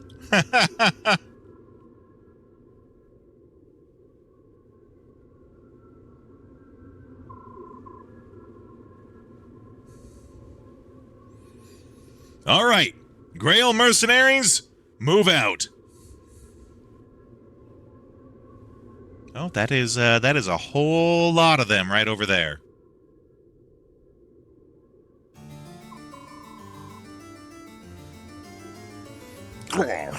Haven't you fools found my precious little bird yet? I've no doubt the poor thing is even now quivering with loneliness and cold. Duke Tanis, I've just received word that the mercenaries who invaded your villa, they're here in the forest. Blast those wretches! They're here to steal my bird! Their souls are black with greed and jealousy! I have found beauty incarnate, and I will not relinquish it! Only I, Duke Tanis, can appreciate its worth! Buddha, welcome in! I was just talking about you, actually. We have a new friend with Gabriel there, and I was mentioning, you know, how you are the one that got us to play Golden Sun. I'm not sure that's true, Your Grace, but what about the mercenaries? What should we do about them? Hunt them down like dogs! Let none leave this forest alive! They will not rob me of my prize! But Your Grace, they serve at the pleasure of the Apostle herself. Striking them would be... Leave the Apostle to me! I can deal with her once this is finished! All I need from you is silence and obedience! Is that clear? Yes, Your Grace. I beg your pardon.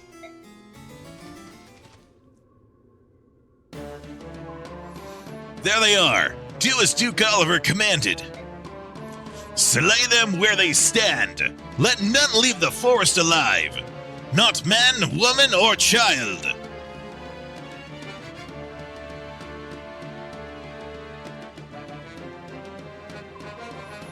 Oh, not the Duke's soldiers again. I think it's about time we put an end to these fools. Listen up, everyone. Let's end this here. And so we shall.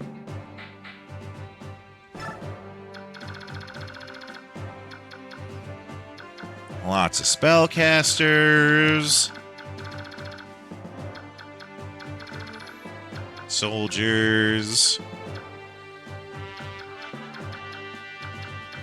I'm gonna guess the swamp spaces slow us down. But aside from that, it's kind of just a big, wide open area. Oh, Gabrielle.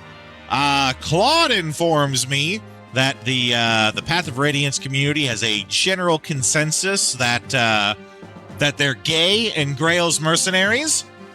Do you subscribe to this theory? Duke Oliver of Tanis is truly the most beautiful creature. That's right. His chubby cheeks are just so squeezable.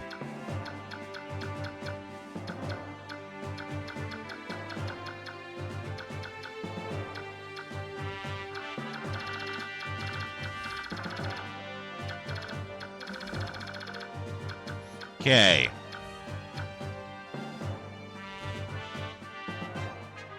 Let's see. Ike's really close to getting to that level up.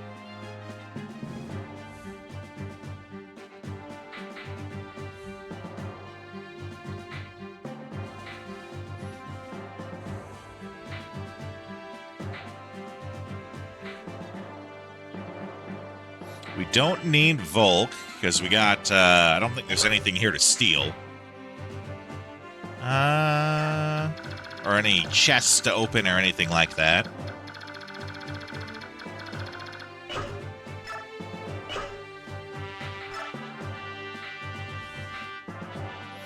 Personally, have your own interpretation of their relationship, but gay in the Greils.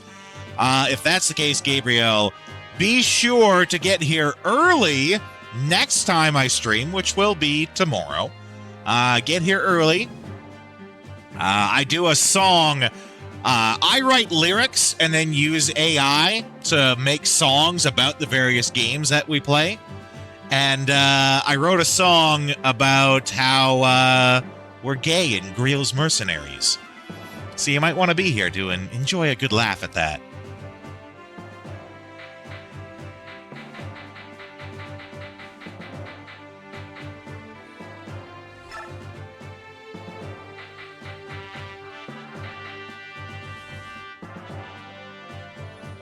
It's peak.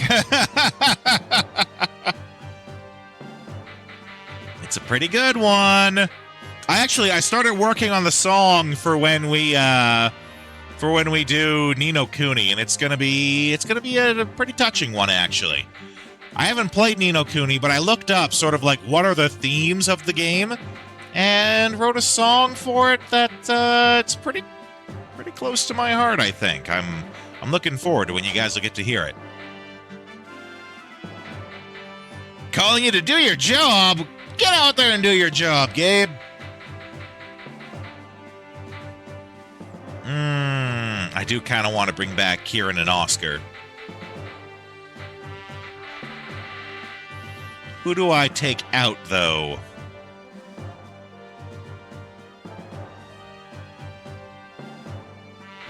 You know, I'm finding I love Gautry, except that he's French, but, you know, I forgive him. I love Gautry, but he's so slow getting up there.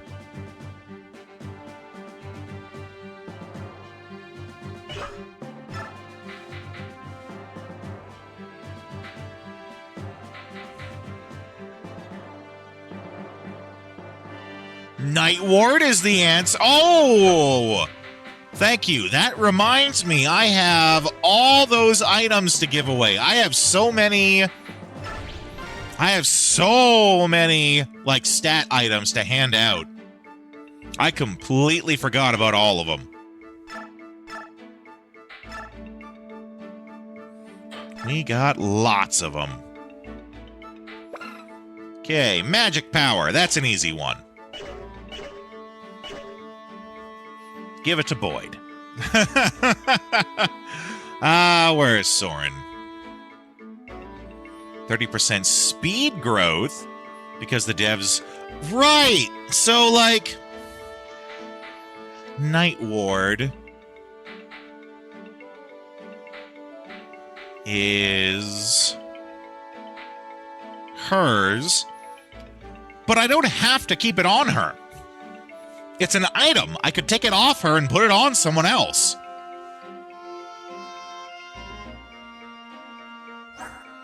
I could also put it on No, wait. Because Paragon...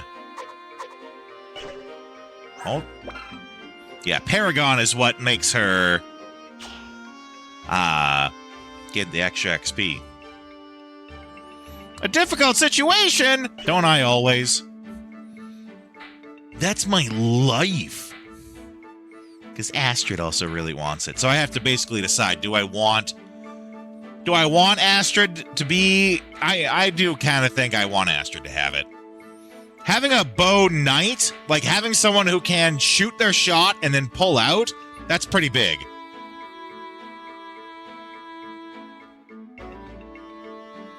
Paragon makes Astrid go faster, yeah.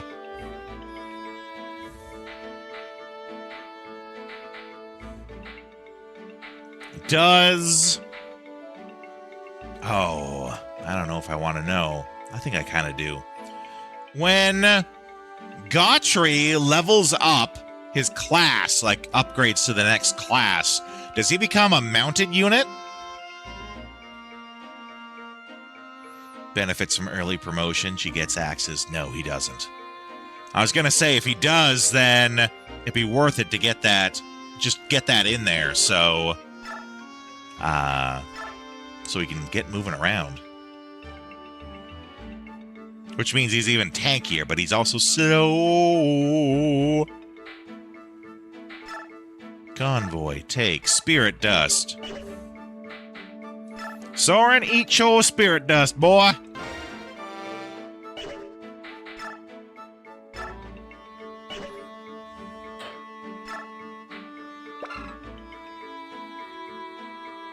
Magic item that increases the user's skill. Yes, I did choose staves. Weird, they let you choose knives. Why? Why would anyone choose knives? Awful choice.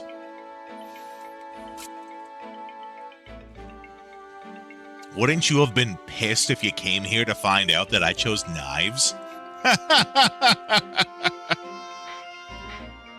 Okay.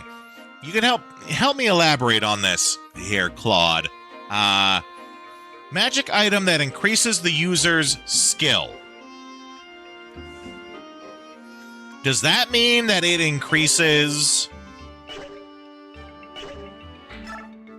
It increases their skill?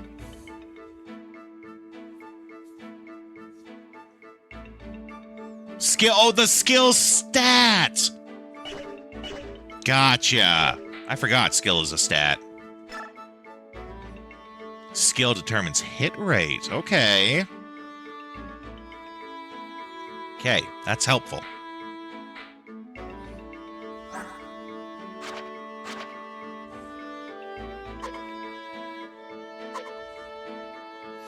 He got lots of skill. Skill capacity is different. Gotcha.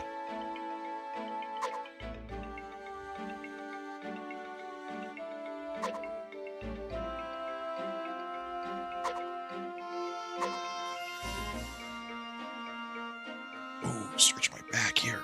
Ooh, it's really hurting.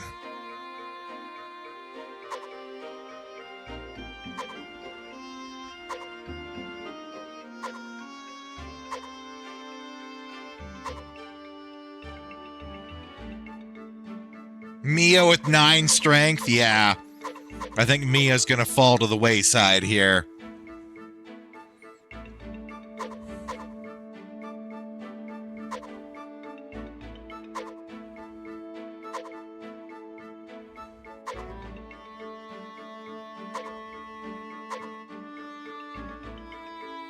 F-tier unit? Yeah.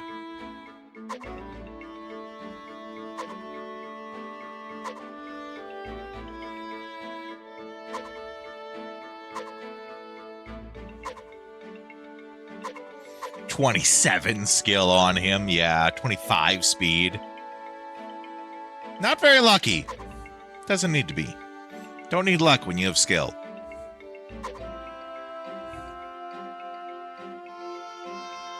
Saddened by the fans thinking she's bad, so she decided she wasn't going to have any of it in the sequel. So she gets better in the sequel?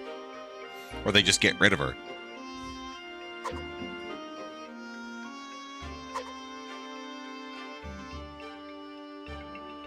Hell of a glow up. Okay. Good to know. Remind me of that when the time comes. If we ever get to playing it.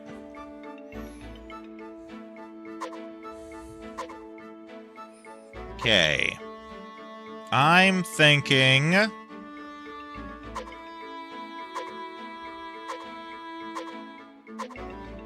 get some skill up on...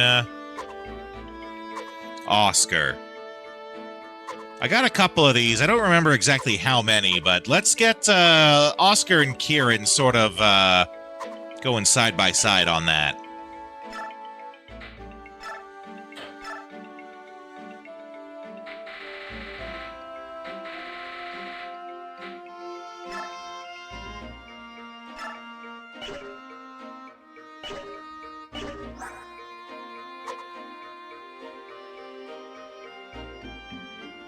Yep. I've been, that's usually the first thing. Because, you know, there's a lot of talking. And so while my mind is, like, in the voice acting mode, I go straight into the supports and the other conversations. Sort of make sure I'm doing all the talking while talking is sort of what I'm focusing on.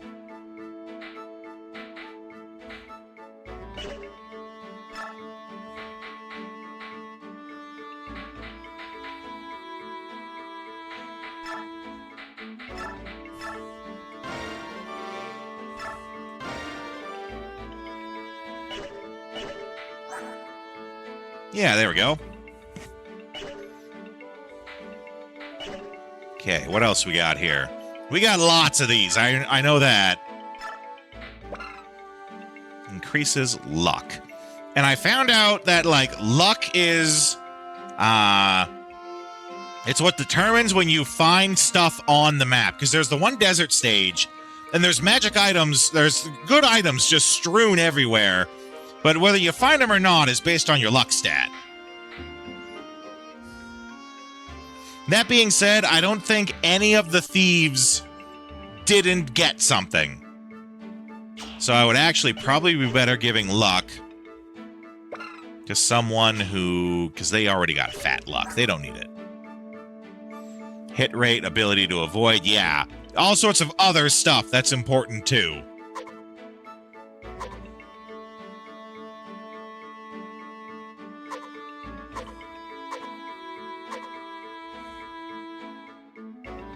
%, chance of finding stuff because of their class. Okay. Good to know.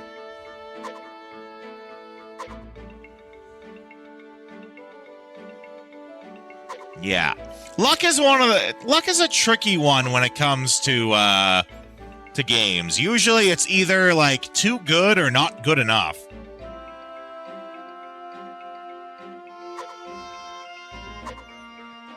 Well, if it's not that super important, then I'm just gonna dump it into...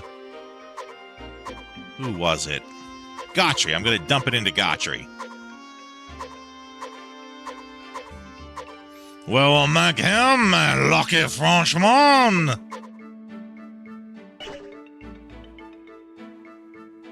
$4K and it's bounty time? Good to know.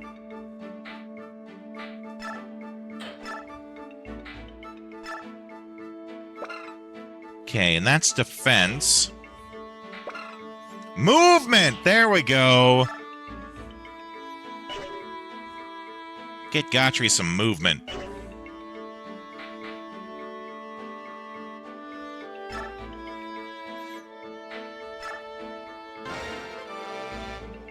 On Jill or Marcia? Yeah, the mounted units. No, I'm gonna put it on Gotri. Oh, that's right, not hindered. Oh, wait, no, what were you saying?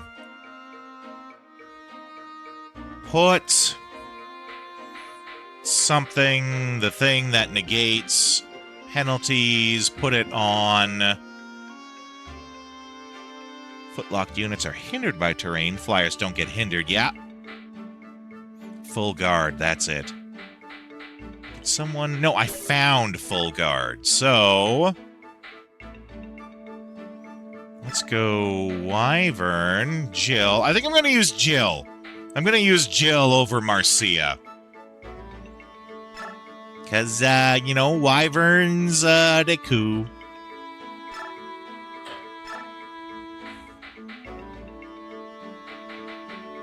Yeah, the Marcia kind of sucks.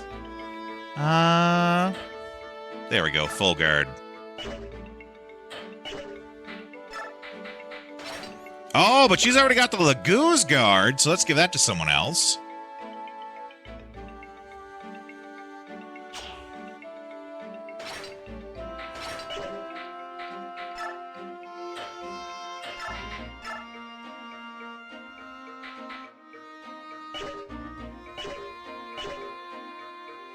Where's Gotry? There he is. Gotry, it's the boots!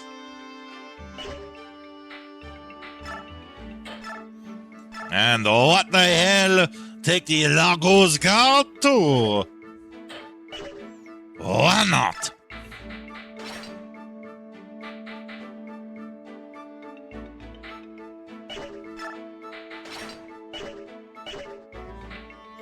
Alright, what's next on our... Draco Shield, increasing defense. So, using Gotry as a benchmark, 19 is a really good defense. 19 make them pretty tanky.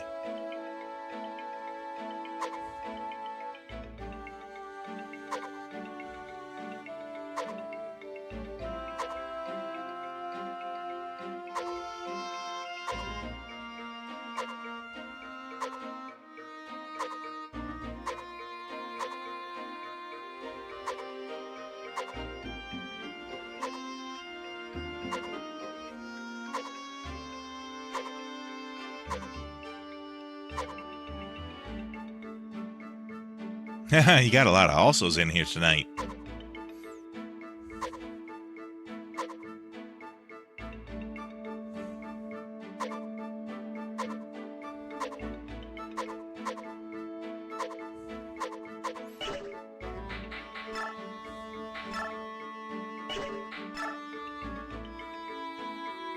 Also at the point of the game where Titania is no longer better than the rest of the units. I think I've noticed that too, yeah. I know about the Master Seal. I was saving that. Who was I saving that for? No, I was just sort of saving it in general. The Occult was what I was saving. Astrid? You think?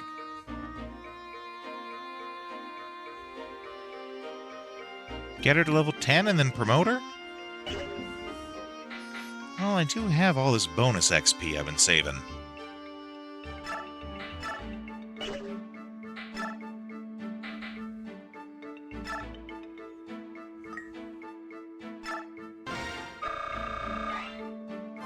Well, I was saving it till it was enough to make a difference. That's a really bad level up.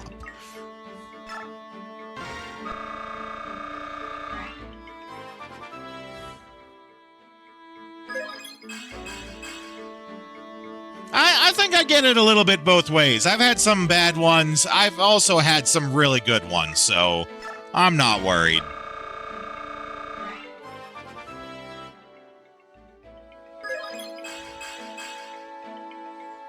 Oh, Paragon affects bonus XP as well. I didn't know that.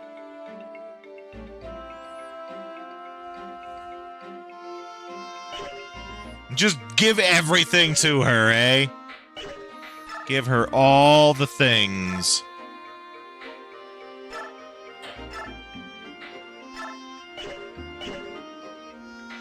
So before I actually use this, let's get a save state going and give it a look here.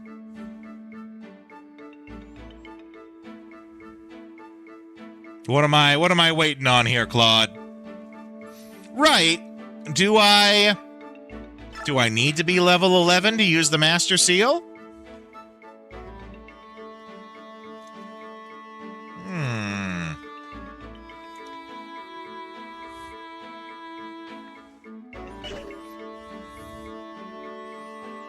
More levels don't hurt. Okay.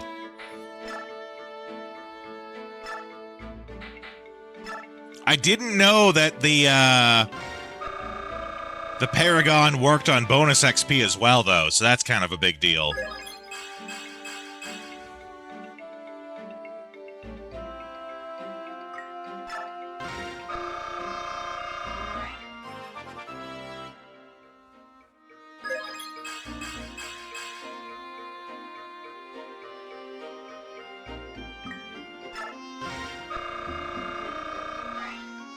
Okay, good investment. I do like that she is a mounted archer unit. That's pretty great.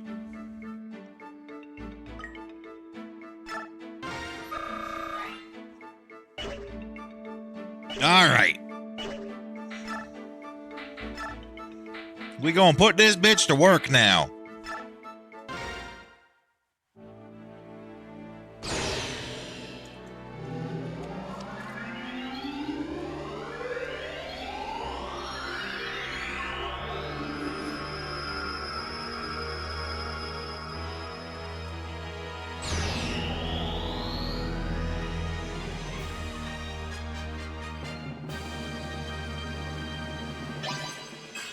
Ooh, a paladin, eh?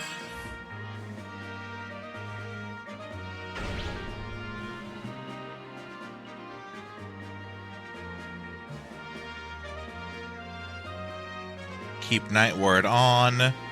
Benefits from the +2. And you say axes.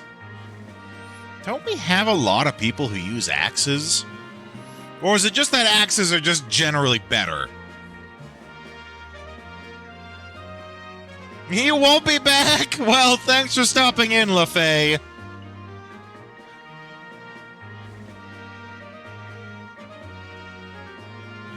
Generally better because they have the highest might. Yeah, that's kind of what I meant when I said that. I mean, bows and axes is kind of a weird mix, so I'm into it.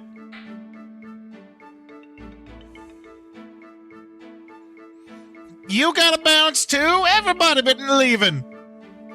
Don't leave me alone with Claude. I don't know what he'll do. Wonderful to chat here. Yeah, that's right. Get involved on the Discord, Gabriel. We got lots of fun stuff on there. I hope to see you around again.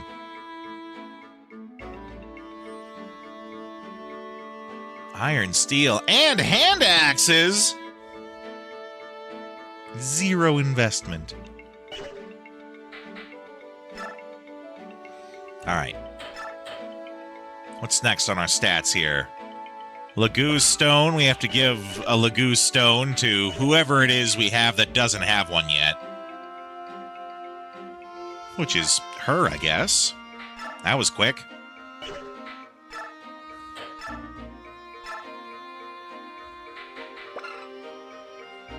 Right. We're saving the arms scroll for when Soren levels up his lightning. Occult, I know, is like what you use to get whatever is like the super best ability for that character. I was saving one of them for Ike, because I did kind of look up, and apparently Ike gets like the best one. What's a good second choice on that one, Claude? Just to save me having to look it all up myself.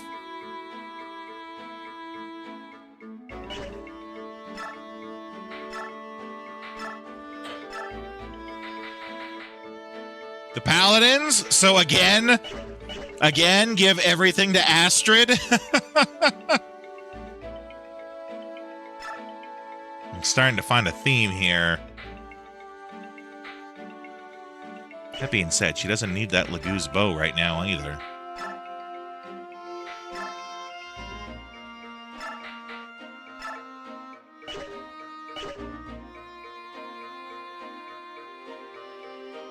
Jill does better with Adept. Okay.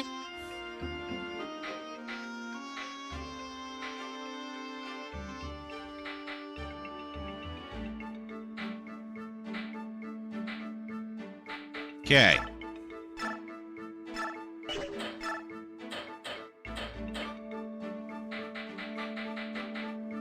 And I'm not giving Gamble. We're saving the occults. We're saving the arms. Okay, we're good. They learn Saul. Saul makes it so you convert the damage you do to enemies into HP. Okay. Okay. Let's get a hard save going.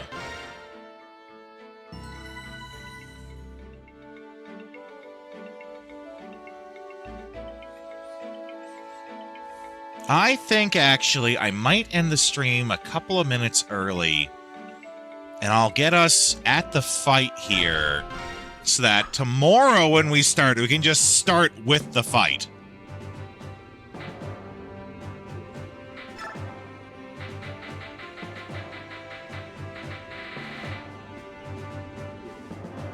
Let's see here.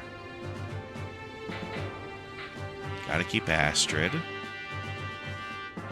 Let's get Gautry back in here now. Oh, and I wanted Kieran and Oscar. Right, okay. So, someone's got to go. Boyd, I'm afraid that's going to be you.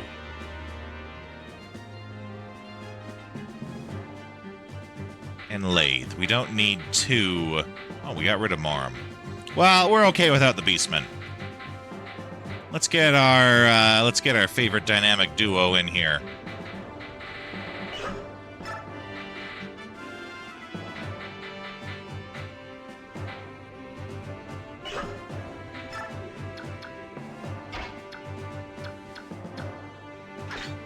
Get Gautry in the front.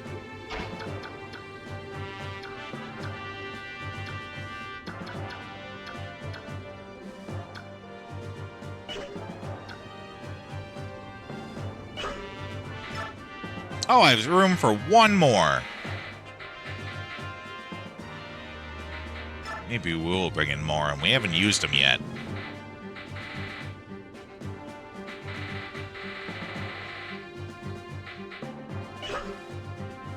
Okay. We'll get a hard save going here. Make a save state. And we'll call it there so that tomorrow when we start, we can just go right into the battle. I like doing that.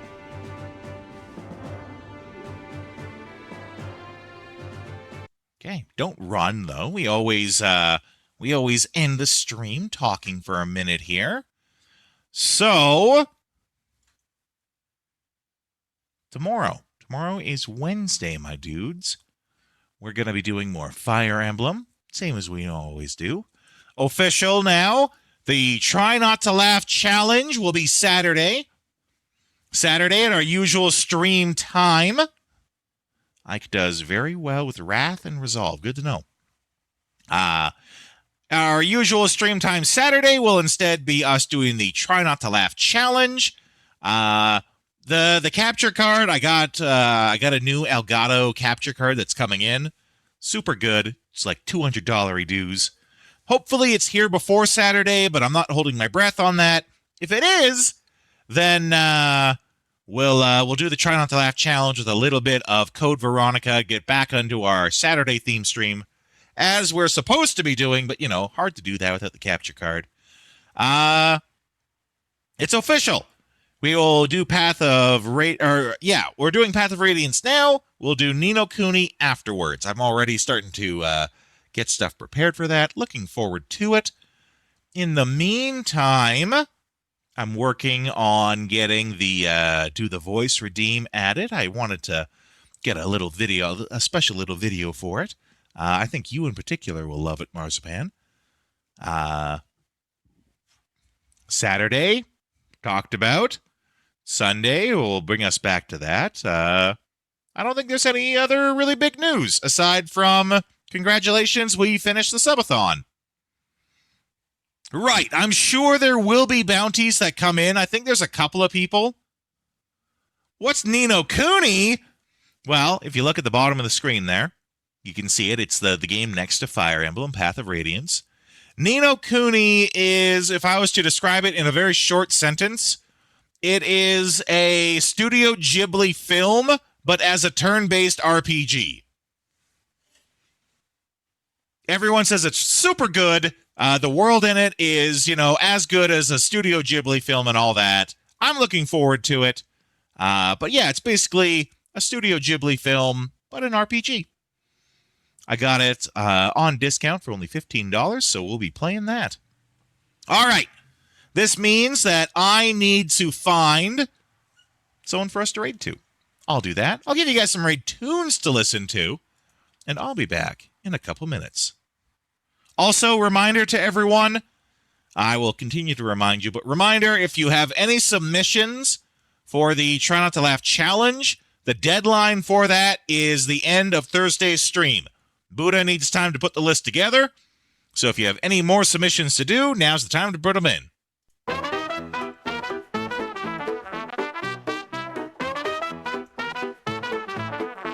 Yeehaw, baby, well, that's our show. We play retro games, but it's time to blow. Saddle up, partner, it's time to change the view. Time to dance at a different venue. Pixelated lands where the cowboys roam. We're shooting for high scores, never going home. With a quick draw, a controller in hand, we're the wildest raiders in all the land.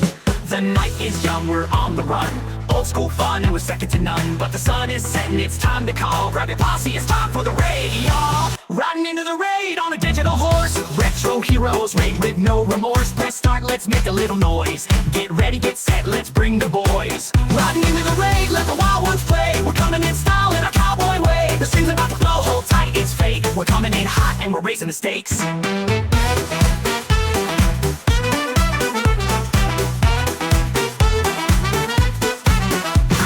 Scores we don't really mind. In this pixel paradise, we're one of a kind. From the saloon to the digital frontier, we're shooting our shots, bring a raid near. Retro legends in the stream tonight. Bosses, power-ups, and dynamite. So grab your dear partner, it's going down. We're taking this pose into another town. The night is young, we're on the run.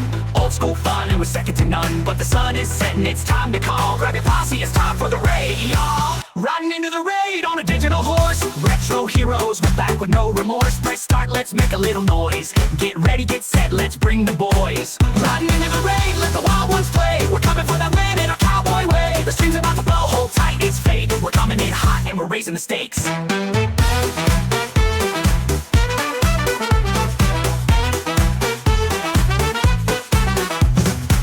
In sight, the boss is near. Twitch chat's buzzing, the victory's clear. From the Wild West to the cyberspace, we're taking over the leaderboard race.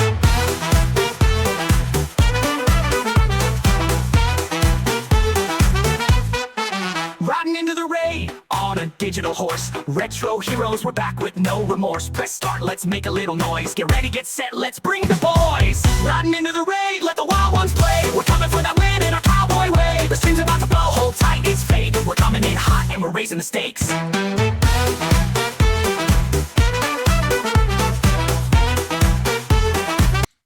Okay, we're going to raid into Neon Arcade. Looks like he is doing a first playthrough of Yakuza. I love Yakuza. Yeah, he's playing some Yakuza. I think we've raided into him. A couple of times, actually. So we have raid messages we can send. We have one there for those who are subscribed. We have one here for everyone else. Let's go in there. Let's show them how Rodeo's Raiders do. And I'll see you guys next time.